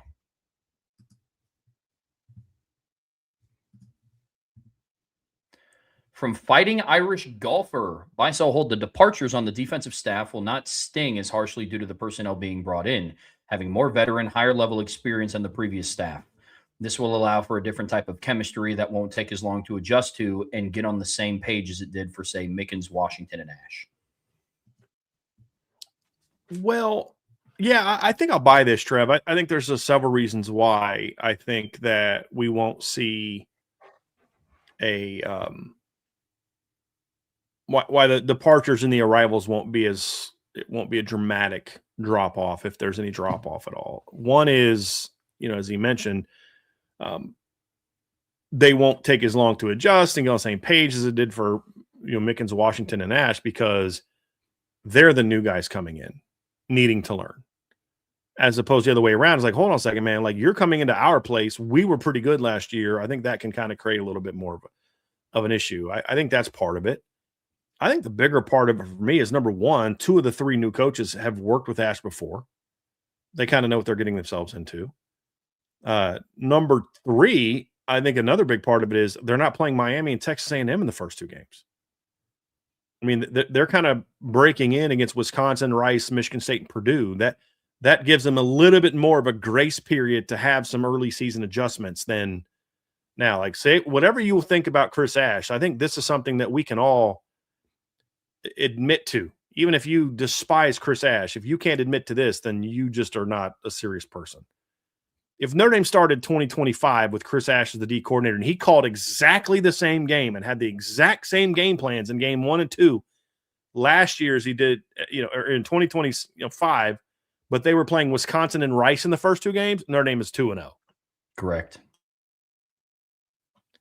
Yeah. So I'm buying this one as well. The other facet too is it's a lot easier for assistant coaches to come in and learn under the defensive coordinator system than the inverse. That's kind of my, I guess you could call it, hypothesis. Chris Ash, at the end of the day, is the one calling the plays. He's the one setting the game plan with the help of his assistant coaches. Now he understands his players. He knows what they're capable of doing, which is why we still talk on this channel a lot about, hey, there is still pressure on you. It's not, hey, do you see what I did against Boise State and Syracuse and Boston College? I'm the guy for the job. It's like, okay, well, I'm hoping so, but there's some things that we still have to see. That being said, I feel a lot more confident of Chris Ash bringing Aaron Henry and Brian John Mary and Charlie Partridge up to speed, combined with his past relationship with some of those assistant coaches. So I'm going to buy this overall. And then obviously the players going into year 2 of the Ash system is also going to help tremendously. From Law Dog, buy, sell, hold. Jagasaw will start more than 6 games this upcoming season. I'm just going to hope buy it and just leave it at that. I mean, we've seen the guy start a grand total of 0 regular season games so far. Yeah. I'm going to hope buy it, but I mean, I got to see it. Agreed. I got to see it. Look, I have been very skeptical about what Jagasaw's future is going to be in South Bend for that fact. It's weird to think that the only times we've seen him play have been in a bowl game, the college football playoff semifinals, and the national championship game. But with that being said, Notre Dame is still favorites on FanDuel to win the national title. You're going to need Charles Jagasaw. And so this is absolutely a hope buy for me. You need all hands on deck, and he still remains one of your highest ceilinged offensive linemen. It's just tough that we're still talking about potential when he's going into academically his senior year of college. That's a interesting spot to be in, but I'm with you. Then another one from Law Dog. Buy, sell, hold. A tight end will have a breakout season with at least 5 touchdowns and 400 receiving yards. I'm actually going to sell that. I am too. Again, it goes back to what we said earlier. I think it's going to be more about by committee. I will say this. If a tight end has that breakout, it'll be James Flanagan, in my opinion. Yeah, it pained me to sell that one, but it's hard for me to picture a world where Eli Raridan ends a regular season with 0 receiving touchdowns, and then the next tight end stepping up will then end with 5. You know what's funny though, Trev, is I actually could see that part being more likely than the 400 yards receiving. Really? Like that. It's funny because you were getting ready when you started to say like Eli Raridan. I was like, Eli Raridan finished the year with 482 yards. I don't see, only 482 yards. I don't see Cooper Flanagan going, basically for that. The 5 touchdowns I actually think Cooper could get. He's always been a pretty good red zone. He's got like 5 career catches and like 3 of them have gone for touchdowns. Yeah, you know what I mean? True. But like, very true. The yards one is the one that I was the least skeptical in because that was just so much more fluky than anything else. But yeah, I don't see that combination happening. Another one from Law Dog. Buy, sell, hold. These areas of concern in your mind. Buy is the biggest concern. 1 is offensive line play. 2 is defensive play calling and aggressiveness. And 3 is early season challenges with new coaches. So are we assuming that it's a concern in relation to winning a championship? Yeah, yes. All right. I'm going to say my biggest concern, and it's very close. My biggest concern is defensive play calling and aggressiveness. Barely ahead of O-line play. And the reason that I say that is because I am concerned because of the unknown of Chris Ash and what he wants to do and what he will do with this team. My hope is that Marcus Freeman is basically that they have an understanding now of what this defense is going to look like. It's going to be an aggressive attacking defense, but I would have assumed that Marcus Freeman would have been on top of that before Game 5 last year as well. So I hope that he kind of again, this isn't zone versus man. You can be a very aggressive defense and play a lot of zone. Indiana plays a decent amount of zone. Like Miami plays a lot of zone. Ohio State plays a decent amount of zone. It's about aggressiveness. And that's still my question mark with Chris Ash. Does he want to be aggressive or does he want to do a read and react, let me show everyone how smart I am kind of coach? That's my fear with Chris Ash. That he's a let me show everyone how smart I am with all the things that we do. So he can go get an NFL D coordinator job. Still a big concern of mine. Only slightly greater than O-line play. O-line play is my biggest question mark about the play of the players. Like if Chris Ash calls an aggressive game plan, the defensive players will be fine. And they'll never be as bad as they were in the first 3 games last year, even if he does call the same game plan, because the players will know it more and all that type of stuff. O-line play is still a question mark because we don't know that Joe Rudolph, can develop a championship caliber offensive line, but we know he can at least develop an offensive line that can get you to the championship game. And the other part of it, the reason I initially, when I put this question on earlier, my answer was going to be O-line actually. But the more I think about it, I'm like, okay, we saw an offensive line that had not close to the talent it'll have in 2026 get to the title game. And even if Jagasaw doesn't play, I still feel that this is going to be a very talented offensive line. But my initial reaction was my concern about Rudolph combined with the questions about Jagasaw's health are why I was leaning offensive line to begin with. But then I'm like, dude, Anthony Knapp's a junior now compared to a freshman 2 years ago. You're either going to have Ashton Craig, hopefully back at center. You're going to have Gerby Lambert at right tackle. You're going to have some dudes in that lineup. So slightly behind it. And then the third one is the easy sell for me is the early season challenges with new coaches. And that's simply because of the schedule. If you had Miami and BYU in weeks 1 and 2, that third one would be a much greater concern for me. But still less than what it was last year, because like Trevor said, and the thing he was saying is like your coordinator was new last year. He's not new this year. And it would still even be a less of a concern. But when you're playing Wisconsin, Rice, Michigan State, and Purdue, it's one coach on the hot seat and then 3 coaches going into their second seasons at their new schools. Or two school coaches are going into their second years of new schools, and another coach who's going into his first year at a new school. A very good football coach in Pat Fitzgerald, but still year 1 under him. So that's why I'm selling that one. Yeah, 3 is the very easy sell for me. And we actually see this one a little bit differently. I echo a lot of the same sentiment that you have. The difference for me is I've seen a Chris Ash defense play at somewhat of a championship caliber level. I've yet to see a Joe Rudolph offensive line play at a championship caliber level. Like, one thing that made me so confident about Notre Dame's ability to make a playoff run last year was the performance of the defense in the final 7.5, potentially call it 8 games. All of the good offensive lines that Joe Rudolph have been put together is because his hand was forced by injuries. Like, we wouldn't have seen Charles Jagasaw if Rocco Spindler didn't get hurt. And when did they start playing more like Spindler if exactly? Yeah, exactly. It's a good point. So that was my separator. Pieces to the offensive line, could not agree more. You got Anthony Knapp junior year, Gerby Lambert has 12 starts under his belt. All of that's great. I have no idea where he's going to put him. Well, actually, that's a lie. I have a good feeling of where I think he's going to put them, and I don't know if I love it. And so I'm confident that they're going to be starters. But it's like I've seen offensive lines that Joe Rudolph has had since he's been in South Bend, and it's like they're good, just not championship caliber yet. And what's been so frustrating, it's been with championship caliber level talent. So my number one concern is still offensive line play, for the fact that you don't have Jeremiah Love or Jadarian Price anymore.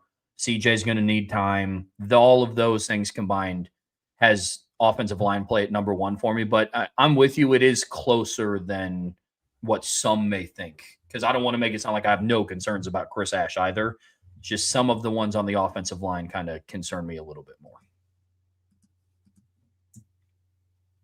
Domer from the boot by Sohold. The Super Bowl was another reason that the USC Notre Dame rivalry should be continued. Riley Mills, Jeremiah Love, Sam Darnold. I'm going to butcher his first name, so Nwosu. So, again, I don't care what happens in the NFL. That rivalry should have continued because it's a rivalry that just should have continued. And it should have not been something where USC basically made demands they knew Notre Dame wasn't going to match in order to not have to play them anymore. I just find it ironic that USC fans can sit back there and watch them try to duck LSU, get out of the Ole Miss series, and then pretend like Notre Dame's the reason they're not playing Notre Dame anymore. I'm like, guys, come on. Even you can't be that stupid. No, a program that's actively trying to, like, successfully scheduling Auburn and Clemson and Florida and replace Bama. You with BYU. Yeah. And you're a team who tried to get out of the LSU game, dropped Ole Miss, and your head coach has been talking about maybe getting out of this rivalry for years. Yeah. Going all the way back to at least 2023. And I'm sure we could probably dig up some stuff from 2022. And it's like, yeah, the team that beat you 3 straight games by double digits is worried about playing you. Come on, guys. Like, let's be serious. But it is what it is. But yeah, they are kind of that dumb, sadly. But I don't need anything in the Super Bowl to tell us that that's a rivalry that should still be going on. I'm just not going to let USC bully Notre Dame into doing it however they want to do it. That's why I was okay getting out of this rivalry. I would love for the rivalry to come back. I would, if tomorrow they announce, you know what? This is dumb. We can't not play each other. And so what we've worked with the Big Ten and the ACC, and what we're going to do is we're going to move the Syracuse game to whatever. We're gonna drop whoever, and we're gonna move Syracuse to another year. We're gonna call in that chip that the ACC gave us by dropping Miami off our schedule in 24. You know what I mean? And we're going to play USC at the end of the year. And USC is going to work with the Big Ten to move their last game around and blah, blah, blah, blah, blah. And we're going to play that. I'd be thrilled because that's when that game should be played. Last Saturday of every regular season. That's exactly when that game should be played. And the fact that USC wanted it to be in week 0 is evidence of the fact they did not want to play. Facts. Definite facts. Domer, I'll say this. I buy the spirit of what you're trying to get to with this one. I don't think it should be a leading reason because to Brian's point, it's because of what it means to college football. But the spirit of what you're getting at is you see a lot of NFL caliber talent in that rivalry. That I buy. And that's another thing that fans are going to miss out on. What do people beg for year in and year out? Quality of games, not just the names, not just the jerseys, not just the helmets or what the uniform combos look like when you play. It's the level of talent that you see on the field. And that's something that fans were also robbed of because USC wanted to duck this rivalry. So I'm selling that it should be a leading reason, but I'm buying what you're trying to get to. I'm with you, man. I get it. Yeah, I get it. Then buy, sell, hold. 3 freshmen will force themselves into the starting rotation this year. For example, receiving significant playing time on offense or defense. And I love how you worded this. So he doesn't necessarily need to be a starter, just someone that plays like starter minutes, like that. Yeah, starter like level snaps. Said, hey, dude, don't get wrapped up into who started the game at D tackle. They've got 4 guys that basically okay. 3 freshmen. We're going to say true freshmen as well, correct? Yes. Man. I'm going to sell that because I said earlier I see 2 DBs working into the 2 deep, but that doesn't mean that they're going to play starter reps. Yeah. And I could see one of the DNs getting into the rotation, but I don't see him playing starter reps at the end. Yeah. Now, I don't know that anybody on offense is definitely going to do that. Now, if I assume he said offense and defense, so we can't really – I'm not going to get into the whole Jasper Scaife, Micah Drescher thing. You know what I mean? Yeah. So I'm going to sell that. And what's crazy, Trevor, is the fact that I'm selling that because in almost any other year, that's such an easy buy because of how good this freshman class is. But that's just how deep Notre Dame is coming back next year, dude. It Wild, is ridiculous.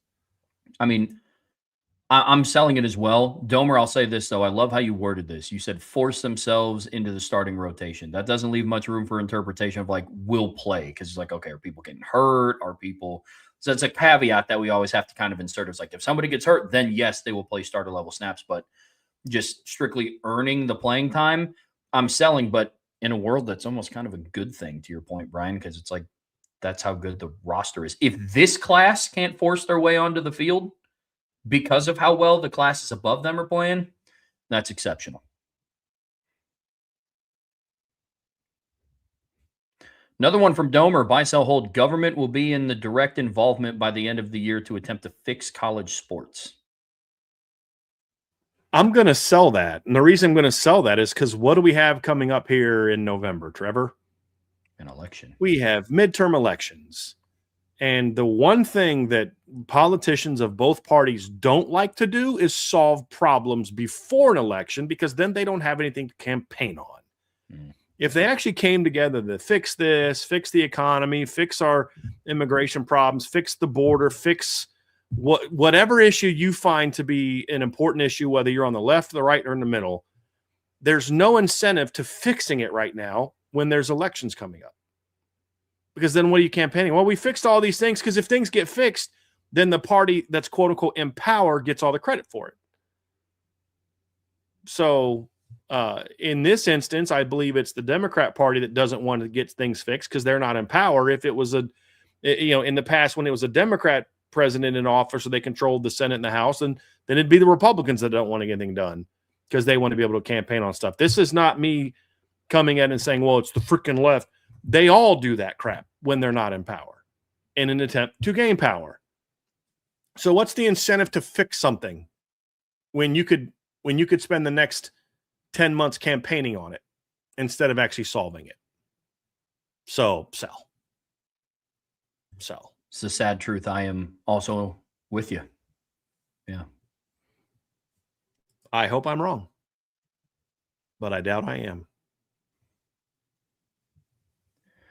Getting into the final part of the Irish Breakdown podcast, brought to you by our friends over at FanDuel. It's buy, sell, hold.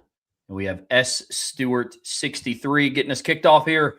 Buy, sell, hold. Out of the D-line rotation, each one will have at least 2 sacks and a tackle for a loss. Sell. They won't all have that. The 2 sacks part, if you'd flip it, 2 tackles for loss and a sack, I'd probably be on board with you. But basically what you're saying is every guy will have at the end of the year 3 tackles for loss and 2 sacks on their stat sheet. And I don't see that. Not all of them. That's 8 to 9, maybe 10 guys. I don't see that. Yeah, that'd be a lot. And then you have guys like Tion Gray, who like last year only had a sack. I think he's going to have more of a carved out role. He only had 1 pressure all year, I believe, if I remember correctly. Yeah. So now I think he can do more of that if allowed to. They didn't 100%. really, but it's not going to be like he's all of a sudden going to look like, Howard Cross from 2023. You know what I mean? Sure, or Riley Mills sure. from 2024. It ain't going to be that. So, yeah. And then another tight end question in here from Stewart. Buy, sell, hold. A tight end will have 6 touchdowns this year. Sell. Also sell. Yep. Like we've said before, it's definitely going to be more by committee. I get you. And then historical one, buy, sell, hold. During World War II, Gettysburg Battlefield was used as a training ground for tank crews. That is a sell. That happened during World War I. I don't believe that happened during World War. That's the phrase I was thinking of the other day, Trev. Remember when I said there's a phrase that I can't say like in normal speed? I can't say World War quickly because then it sounds like World War. I butcher it. World War I, I believe, is when that happened. I don't remember that happening in World War II. I do remember that being a case in World War I. Exactly. War. Exactly. It sounds terrible when I say it fast. And World War I is definitely a little bit more of a tongue twister than World War II. Because you get that's tough. I get you. Right. Yeah. Yes. All right. Here we go. From Ballpeen Shillelagh, hypothetical history mix-up instead of the current projected starters at this position for the upcoming season. Another player or group from the past is a starter instead. Buy one, sell one, hold one. Drew Pine, the 2007 offensive line or the 2016 DB room. Why would you do this? I was about to say, what are we doing? Like you're making us pick 3 horrible things. The easy one is the buy. I think Drew Pine is the buy. That's an easy one. With all due respect, Drew Pine went 8-2 with and lost by 2 points and 11 points to a top 5 team on the road with a team that doesn't have nearly the talent that they have now. Agreed. Like the hold is the 2016 DB room. That was actually a talented room. It just was super young. Once they got Avery Sebastian out of the lineup, that was a pretty solid defensive back row group when they put all the freshmen in there. And people forget Dante Vaughn was the best of the freshmen. He just had back and knee issues after that. He was never the same player, but he spent some time in the NFL. But that would be my hold. And that's a talented arena. Julian Love, you had Troy Pride, you had Devin Studstill before he kind of lost. You had Drew Tranquil was part of that room. Was Jalen Elliott in that room? No, Jalen Elliott was after, wasn't he? Jalen was a freshman on that team as well. Okay. He didn't play as much as Devin Studstill played, but he was a freshman on that team as well. Yeah. Yep. Still would have had Sean Crawford. Yeah. Sean got hurt that year in the 3rd game. Remember he stomped on the ground against Nevada and got hurt. Yeah. But he looked good start season. Remember the pick against Texas? He was very good in that Texas game. But he ended up getting, but still, and the 2007 offensive line is just like, no. Because that can negate all the good things you have. Give me Drew Pine behind this offensive line than any quarterback Notre Dame's ever had behind that offensive line. Because they wouldn't be able to run the football. But at least, Trev, they also wouldn't be able to pass block. Yeah. That I am selling the 07 offensive line as like what Brian likes to say, with ferocity. And I will kindly leave it at that. Yes. Ball Peen, I'm going to get you back for this submission, by the way. Just I don't know how it's going to happen, but there's going to be payback coming for this one, my man. Oh my gosh. All righty. Okay, kind of makes up for it with this one. Yeah, makes up for it with this one. Okay. Yeah. Buy one, sell one, hold one. Same premise as the previous question, but the 2017 offensive line on the 24 team, the entire 2024 defense on the 2012 team, and the eventual 25 defensive starters actually starting the first game onward in 2025. I'm gonna sell the 24 defense on the 2012 team. Agreed. Now, if you'd have said 24 offense on the 2012 team, I might have been cooking with you on that one, but I'm selling that one. The 2012 defense was still pretty flipping good. Yeah. I'm gonna hold the eventual 2025 starting defensive starters actually starting the first game onward, because obviously you'd have had Dallas Golden and Devontae Smith and nickel instead of Carson Hobbs, who was just so brutally bad in those games. You would have had a lot more Tay Johnson in week 1 and week 2. Yeah, I'm with you on that one. But that's still the best for me is the 2017 offensive line on last year's team. Oh, my goodness. That would have been fun to watch. That team would have won a title, in my 100%. opinion. They would not have struggled to run the ball against Penn State or Ohio State. And honestly, the Georgia game would have been a lot less close than 23-10. Yep. Or if it was 23-10, it would have been all offensive points. Yeah. Like they wouldn't have needed the defensive. Yeah, 100%. Imagine Jeremiah Love and Jadarian Price and Riley Leonard. That's exactly what Jason Rose said. Jeremiah Love, J.D. Price, and Riley Leonard running behind the 2017 offensive line. Sheesh, good night. Exactly. Yeah. Yep. Ball Peen said he felt too bad, so that's why he gave us this one. Thank you for that. Appreciate you. Buy, sell, hold from, I'm assuming, Father J-Pop. Kedranius is a great prospective nickname. Sure. I'm going to buy it just because of the creativity it took to think of this. Honestly, like, I don't know if this would be good or not, but I love the fact that you're trying to think of a pretty cool nickname for the hopefully the 2 running backs. So I'll buy that just because of the effort. A for effort, my man. Let's go to the next one. Buy, sell, hold from Father J-Pop. Grayson McHugh being on campus for the spring will put him in position to be in the 2 deep in the fall, even if at guard. Oh my gosh. I love the sarcasm in that one. That's possible. I'll buy that as a possibility. Yeah. I don't know that I'm not predicting it's going to happen. I think Matty Augustine and Will Black and Chris Tarrick and guys like that, or Owen Strebig, are not going to go down without a fight. But I do think Grayson McHugh getting an early start, something Will Black did not get last year, is going to help him.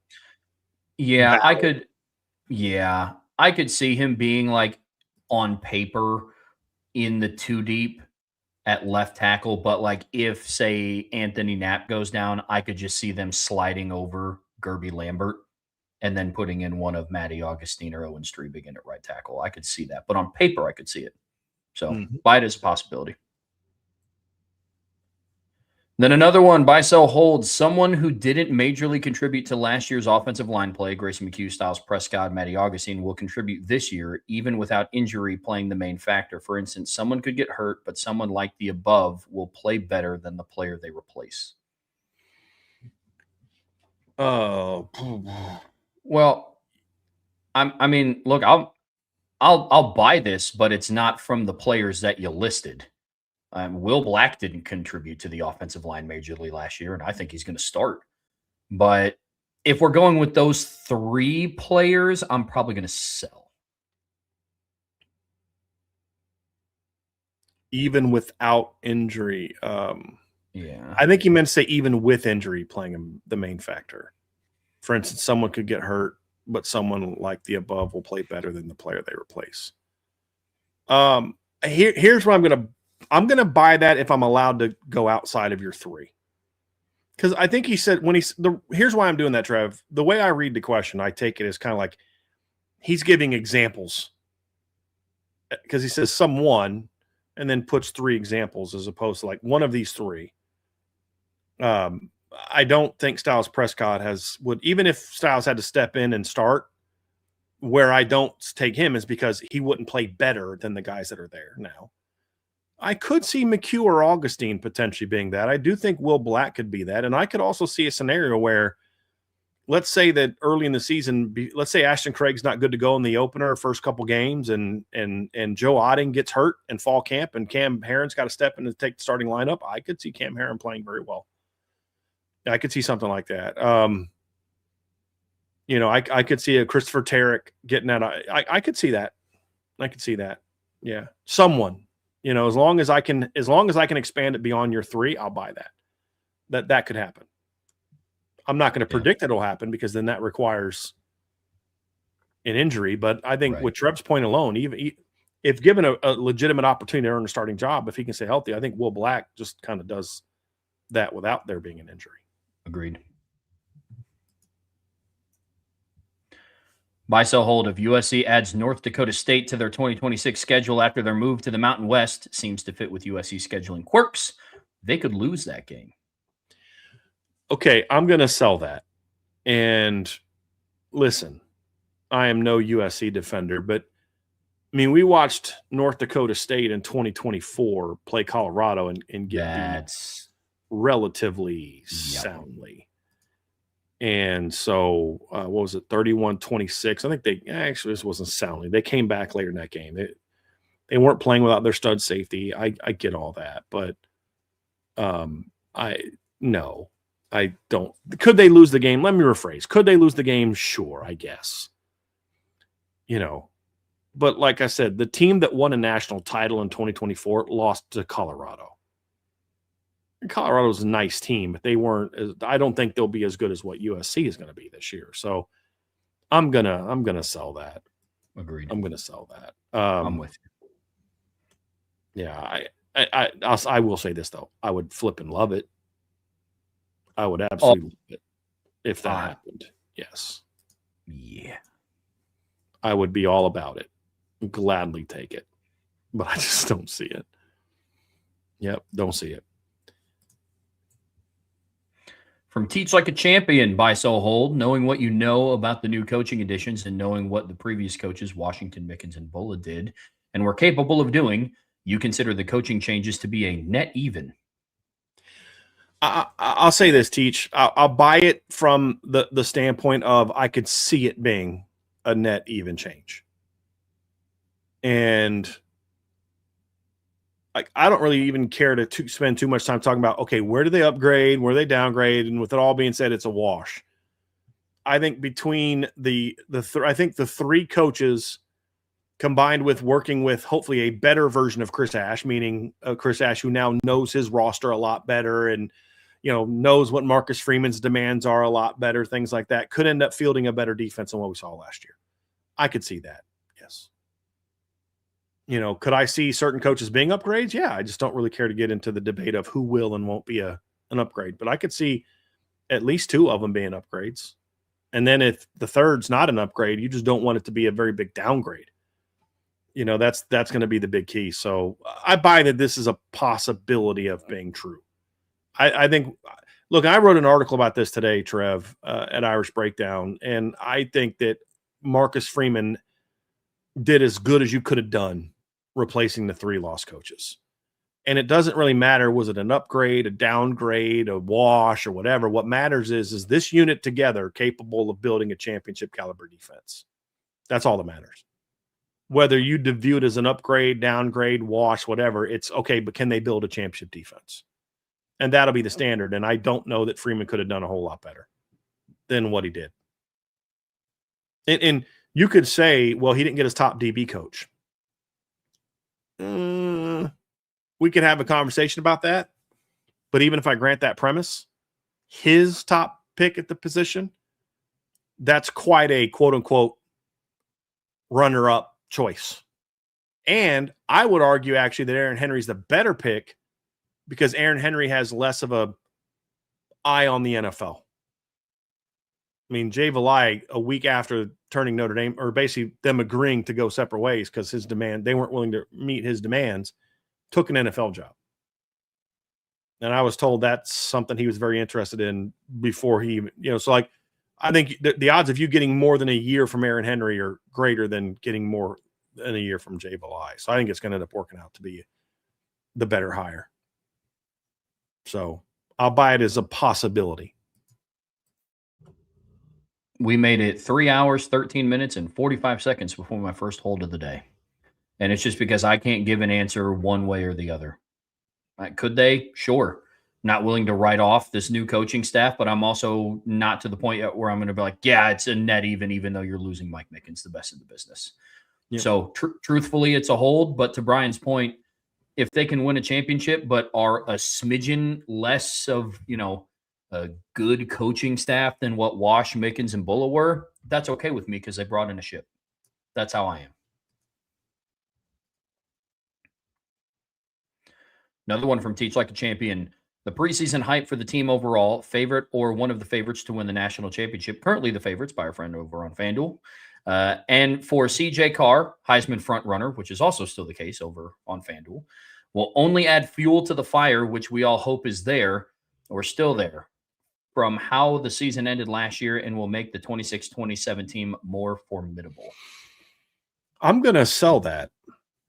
I don't, it'll either A, have no impact whatsoever, because if this team is what we hope it is, Trev, they won't give a rip about what people are saying about them preseason or whatever. And B, if it was going to have an effect, I'd lean more towards it takes away some of the fire, because the whole thing about the fire is we got disrespected, we got screwed, and now everyone's showing us love, and now you kind of buy into that love. A lot of people, I mean, shoot, I'm one of those people that, like, I don't care when people say negative things about me. I mean, it's like I can't control what you say or do, but I'd always prefer people say nice things about me. I always prefer getting emails from people saying thanks for all you do, as opposed to emails from people telling me how bad I suck at my job. But when you get a lot of the good, you can start to kind of, yeah, we are that. You buy into the hype and you lose some of that edge. So that's why Dabo used to fight so hard. Trev, I think you've talked about this before, but like Dabo talking about how they drive the Roy bus when they're like the preseason number one team. Why is he doing that? Because he doesn't want them to buy into that hype. He wants them to keep that edge. So if anything, I think it could have I don't think it's going to necessarily matter a whole lot. If this team has the maturity that we think it's going to have, they're going to be all about proving people, the doubters, wrong completely. But what if those doubters are now saying you're the preseason favorite? You know what I mean? So if anything, I think it'd have a negative impact.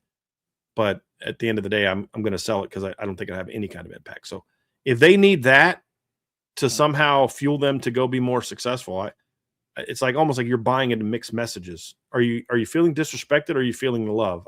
Yeah. So yeah, it's a sell for me as well. It's a valid question, Teach. Very. Yeah. But we also have to remember that players are not like us fans, where they look at what Joel Klatt has them ranked, and they look at what ESPN has them ranked, or they look at what FanDuel has for Heisman favorites and national championship favorites. Notre Dame can be a national championship favorite all they want to. They haven't won one since 1988. So everything, like, if anything, you have to use it almost as like a counter fuel to the fire. Like, you almost have to talk yourself down of like, why are we the favorites? Like, that's almost how you have to use that fuel, not as we've made it because this betting service has us as the national championship favorites, or because, Josh Pate has us ranked as his number one preseason team. It can't be anything like that. So I'm with you. I'm selling this one as well. And then, Brian, I know you don't watch the NFL as you used to, but as a fellow Broncos fan, buy, sell, hold that Jeremiah Love going to the Chiefs, Raiders, or Chargers will make it harder for you to root for one of the all-time great Notre Dame players. Sell. Because I don't have that disdain for those teams, because I don't have the same love I had for the Broncos. I mean, I kind of publicly decommitted from the Broncos last year. I mean, let's be honest. The only games I really watched this year were 2 Bronco games. That's it. I watched the AFC Championship and I watched the game against the Chargers. But, like, I have no problem rooting for Cam Hart. I have no problem rooting for Joe Walt, or when Alohi Gilman was sold the Chargers. It didn't bother me at all. Raiders and Chiefs might be a little bit different, I guess. I don't know. I wanted the running backs for the Raiders to play well this year because Dylan McCullough. But no, I don't think I'd have an issue with that. Now, if I got back into watching the NFL and all of a sudden the Bronco love I used to have is reignited somehow, maybe, but even then, probably not. I would love it for Jeremiah Love to run for 150 yards every time he plays against the Broncos and still lose. You know what I mean? So, no, no. I mean, I loved watching Tim Brown play when I was a kid. Played for the Raiders, didn't care. You know what I mean? Like, he was fun to watch. I just wanted him to lose every time he played the Broncos. That's all. You know what I mean? Like, yeah, I'll sell that one. Sell that one. It's fair. From Aiden Benami, Notre Dame will have better starters at the skilled positions than IU. Bye. Same page there. And that's an easy one. Yep. Very easy one. And then the running back room will have as many runs. Oh. How would you answer that question in 2025? Offense and defense combined. Because I actually would give Notre Dame the edge in skill talent in 2025 as well. With all due respect to the Indiana receivers, I don't think any of them are as good as Malachi Fields. Notre Dame's way better at tight end. If Jaden Greathouse would have been healthy, I would have an easier time with this. But like secondary wise, I wouldn't take their secondary over Notre Dame's in 2025. Where they were better than Notre Dame is they had a more experienced quarterback who didn't even carry them in the playoffs until the championship game, but they were way better than Notre Dame up front on the offensive line. And their defensive coordinator didn't do whatever the heck you can say Chris Ash did the first two games. Like, by the end of the year, I'd have picked Notre Dame to beat Indiana in the playoffs. What say you, Mr. Trowbridge? Yeah, I'm taking IU at quarterback, taking Notre Dame at running back. I'm taking IU at receiver because I agree with you. I don't think they had one singular player better than Malachi Fields. But if I'm comparing ones versus ones, I mean, I'm taking Malachi Fields over Elijah Surratt. I'm probably taking Omar Cooper over Jordan Faison. Jaden Greathouse was hurt, unfortunately, so I'm taking one of Charlie Becker or EJ Williams over Will Pauling. Once Greathouse went down, I would agree with that. Yeah. Had Greathouse been healthy, I don't agree with that. And I think you're saying the same thing. Yeah, right? Yeah. And tight end is an easy one. Yeah, tight end's Notre Dame. Offensive line, I'm taking Indiana. D-line, I'm taking Notre Dame. Linebacker, Notre Dame. I think I'm taking Notre Dame's entire defense. The difference is I would take Bryant Haynes over Chris Ash. Yes, agreed. Yep. And I would take their schedule over Notre Dame's if we're talking about an easier path to the playoffs. Yeah, 100%. And then the running back room will have as many runs over 30-plus yards as this season's room had. Not sure what the minimum yards are to be considered explosive, but I believe they'll be right there. Well, for me, and this varies from team to team and analyst to analyst. For me, an explosive run is anything 20 yards or more. I believe didn't you say something like Notre Dame has said that as well, Trev? Did you see that? So Notre Dame for explosive plays, it's rushes of 10 yards or more or passes of 20 yards or more. That's what Notre Dame has said. Okay. Yes.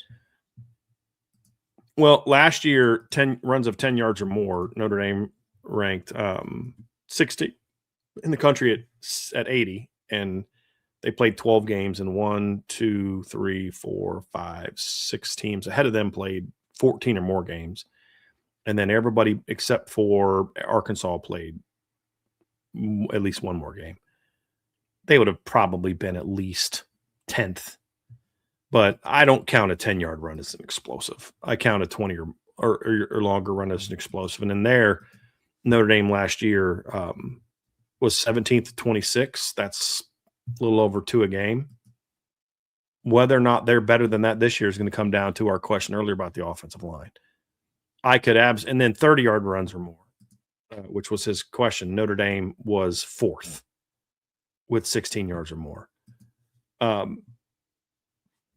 So the second part of his question, explosive. If we count explosives as 20 yards or more, then I buy that they could have more.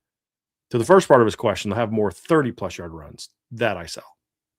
Not in the regular season. The difference between Jeremiah Love and these backs are going to be there's going to be some 20-yarders that turned into 50-yarders with these two kids. that may only be 25 yarders with the current backs. They'll have their fair share of big plays. I mean, just Aeneas Williams had 2 50-yard touchdown runs and only 20-some carries this year and had another of over 30. You know what I mean? So, go ahead, Trev. The biggest disparaging gap isn't even Jeremiah Love to the next guy. It's also losing Jadarian Price. The thing that made their running back duo so lethal is if Love needed a breather, you put in another guy that could also house it from 70. Whereas this year, if it's Kedron Young, I have a lot of faith in Kedron Young, but I don't think he's as explosive, especially, the following season after a significant knee injury, that what Jadarian Price is going to be. So, for that reason alone, I'm going to sell it. So I got the breakdowns here, Trev. I'm going to take out those guys and I'm going to just give me a second. So then I just got the Love and Price.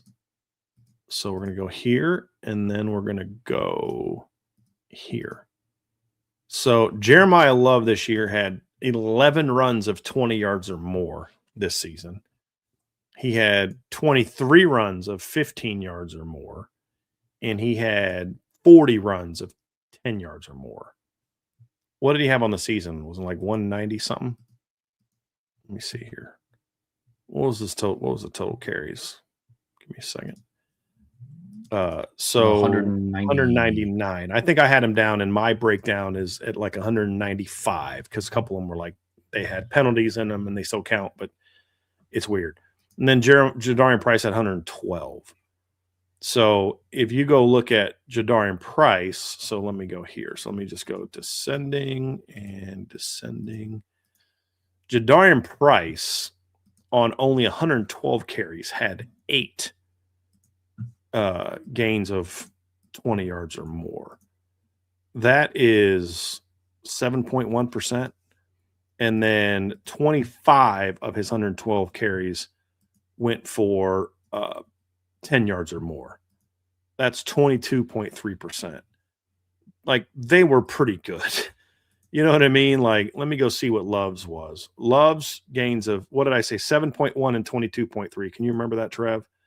Yep. And then Love had 11 of his, I think I had him down for 195 carries. No, I had him down for 199 carries, including the penalties.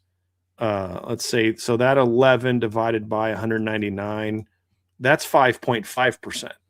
So Jadarian Price had a 20-yarder gain. He was 20 plus yards, explosive plays was an even greater percentage than what Jeremiah Love was, by 1.5 points.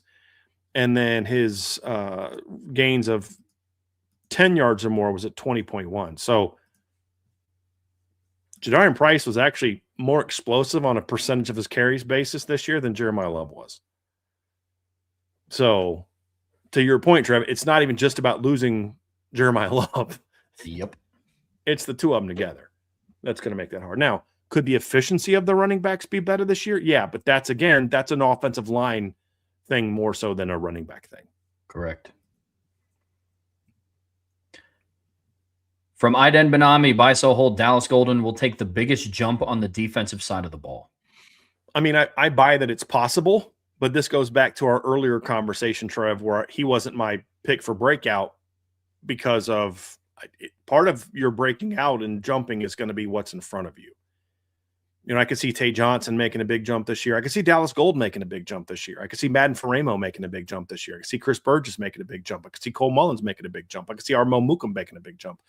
There's a lot of candidates. And when there's a lot of candidates for guys with the talent and opportunity to take a big jump, it's hard to settle on just one guy. You know, this may look like it's an anti-Dallas comment that we've made today, but it's really not, because you could insert any other guy instead of Dallas, and I'd probably have the same reservation about it, because it's like, yeah, but what about so-and-so and so-and-so and so-and-so? Keon Keeley could have a big jump this year. Bryce Young could have a monster jump this year. I mean, there's just a lot of candidates to be that kind of guy. So I'm going to sell that, but I also won't be shocked, because you guys know I think Dallas Gold's a stud. I just think I kind of feel about Dallas Gold the same way I felt about Bryce Young last year. This is the year he takes a step and shows flashes, but it won't be till 2027 that the star is born. that's how I see Dallas Golden's trajectory. And a lot of it's just about opportunity. Yeah, for that reason, it's also a sell for me because I think it's going to be Bryce Young. Like, we think that for Bryce Young, this will be the year that the star is born. And that doesn't even get into Christopher Burgess, who is going to go from basically not playing at all to potentially being an integral part of the rotation. So I'm with you there. And then another buy sell hold for my end. Deuce Knight will have a better game against Notre Dame than Bear Bachmeier. I'm going to sell that because that requires, I think where he's going with this is maybe Deuce plays against Notre Dame in the playoffs and plays better, or he's saying, Bear's going to be so bad. I don't know. But I'm going to sell that because I don't see Ole Miss making the playoffs. Yeah. And that's assuming he's even their starter, because Ole Miss hasn't given up the fight to keep Trinidad champions, nor should they. And I don't think their fight to keep Trinidad eligible is any kind of indication that they don't believe in Deuce Knight. You'd be stupid not to try to get Trinidad Chambliss back and the more experienced quarterback. But I think Ole Miss is feeling like they're going to be okay, even if he can't, because they have Deuce. But I don't think that they'll play against Notre Dame because I don't think they're going to make the playoffs. Ole Miss, I'm referring to.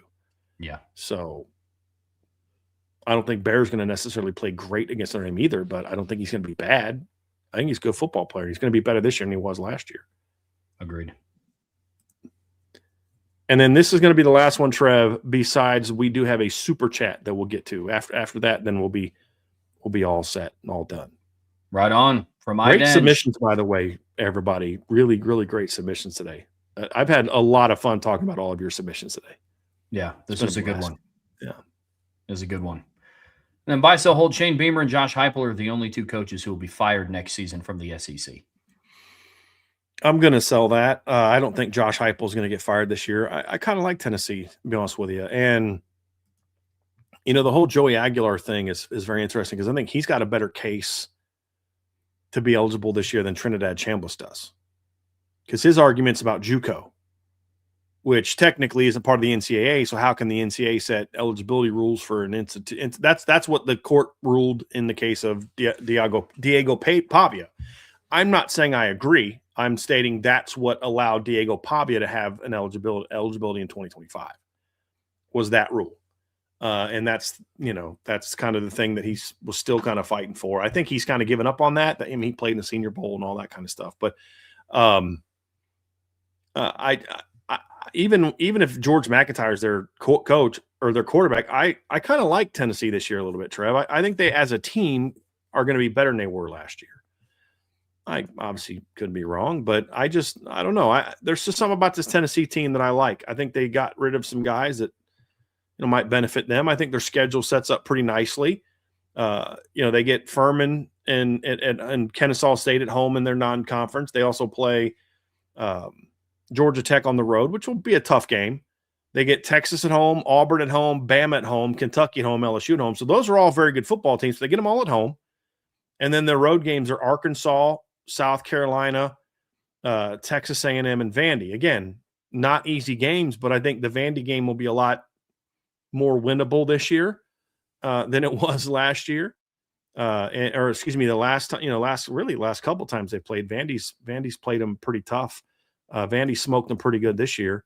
And I think at 24, wasn't that the game where Vandy jumped on them like 17-0 or something like that, and then Tennessee came back and won by double digits. But like Vandy jumped on them pretty good early in that game, if I remember correctly, in Nashville, Trev. I could be wrong on that, but I don't know. I kind of like this Tennessee team this year. I thought they were super overrated in 2024 or 2025, super overrated this past year. They had no business being in the top 25 all year, but they got a lot of guys coming back that I like. They did well in the portal. I actually kind of like this Tennessee team, and I think their schedule sets up relatively well for them to finish as a top 25 team. I don't think you fire a coach whose team finishes in the top 25. I think Shane Beamer's cooked,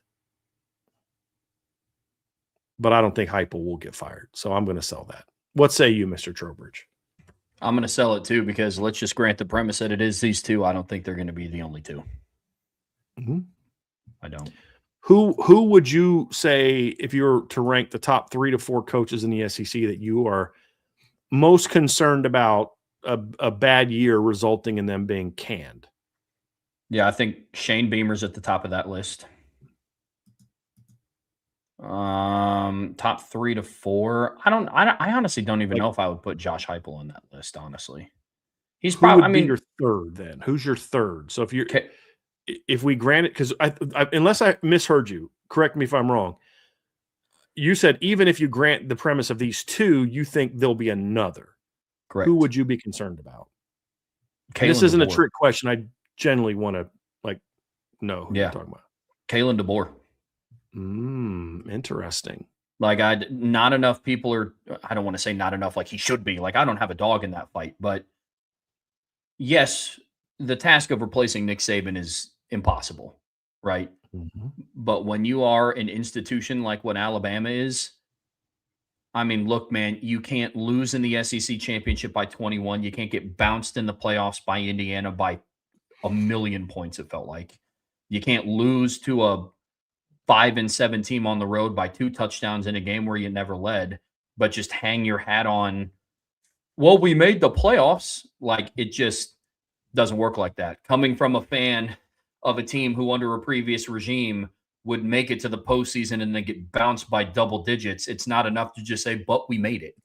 And so, I mean, in this day and age of the coaching carousel, I watched a coach lose by 3 points in the semifinals and get canned the following year. Now, do I think Alabama starts out the year the same way that Penn State does? No, but I don't know if his seat is hot yet.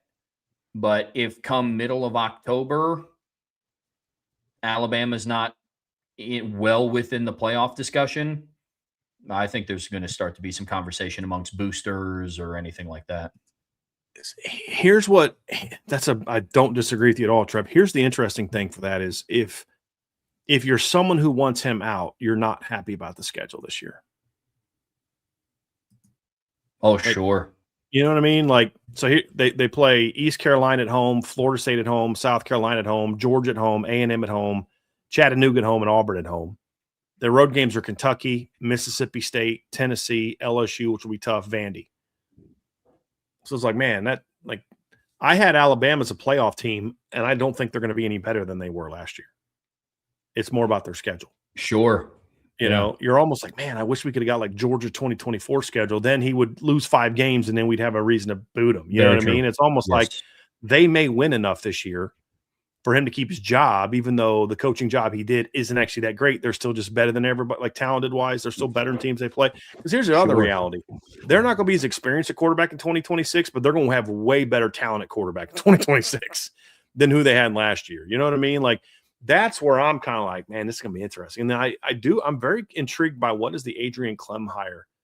That's who they ended up bringing in, right? Was Adrian Clem at offensive line coach? You're saying that's got to be like their recognition that, dude, we got to be able to run freaking football. Like, I'm hoping so. Do you really bring in Adrian Clem if you're not going to plan to run the football? Like, it doesn't make sense to me. But dude, like, I think they got rid of some baggage that they needed to get rid of personality wise. And I think the schedule sets up nicely for because I don't disagree with anything you just said, Trev. All those things are true. But as we saw this year, when their schedule set up pretty nicely with a bunch of overrated teams that everybody tried to pretend and gaslight us into thinking they were really good teams, they can still make the playoffs even if they're not that good.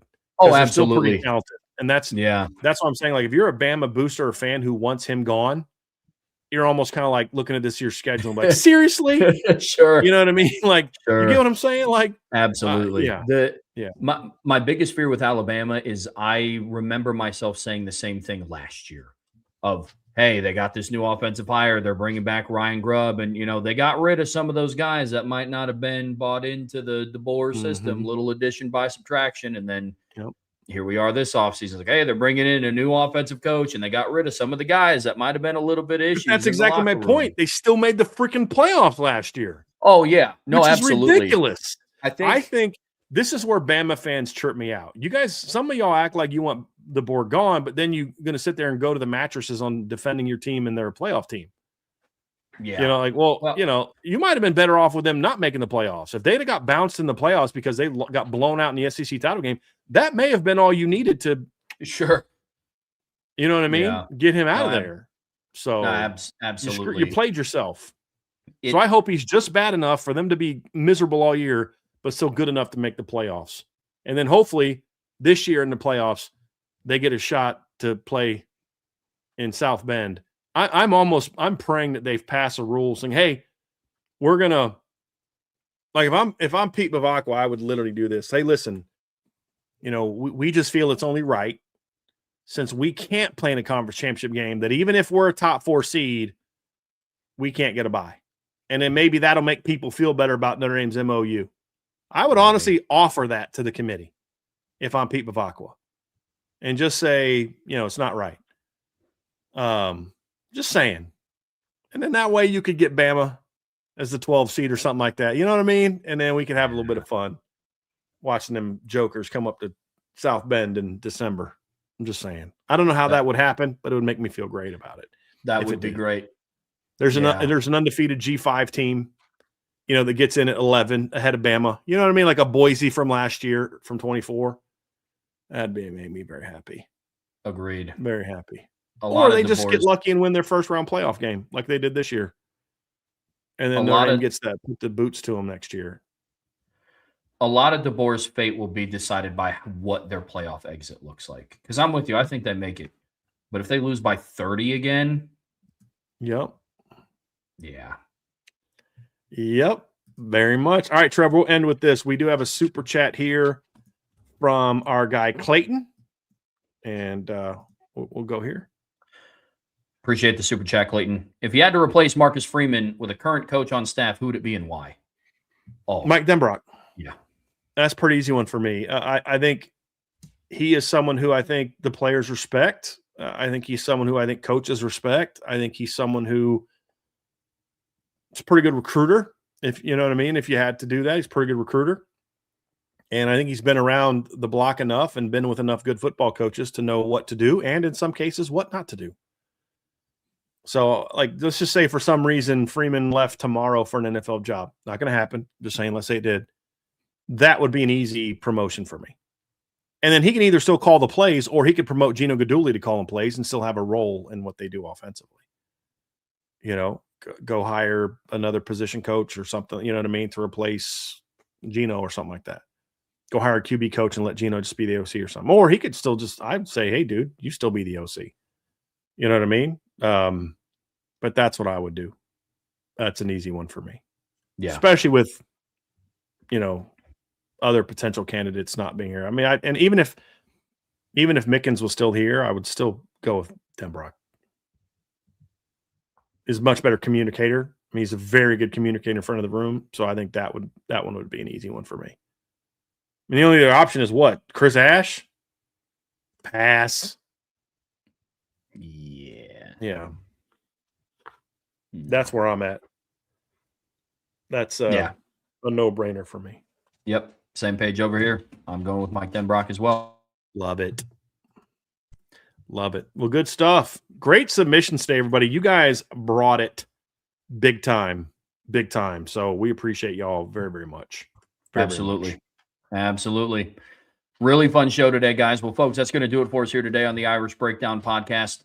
IB Nation Sports Beat's going live here in about 20 minutes. Talk a little bit about Julian Love and Riley Mills in the Super Bowl. They're also going to be talking about some of the defensive coaching hires now that those have been finalized. So tune into them. Go live at 5:05 p.m. on your way out of this show.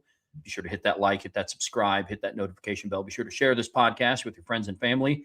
Anybody that you know loves Notre Dame and college football as much as you do. But as always, the best way to support what we do here is subscribe to the premium message boards at boards@irishbreakdown.com. Brian and I are going to be back at 1 p.m. tomorrow. We're going to be talking a little bit of 2026 wide receivers. So not going to want to miss that one. But until then, that is Brian. I am Trevor. We'll see you back here very soon on the Irish Breakdown podcast. Peace.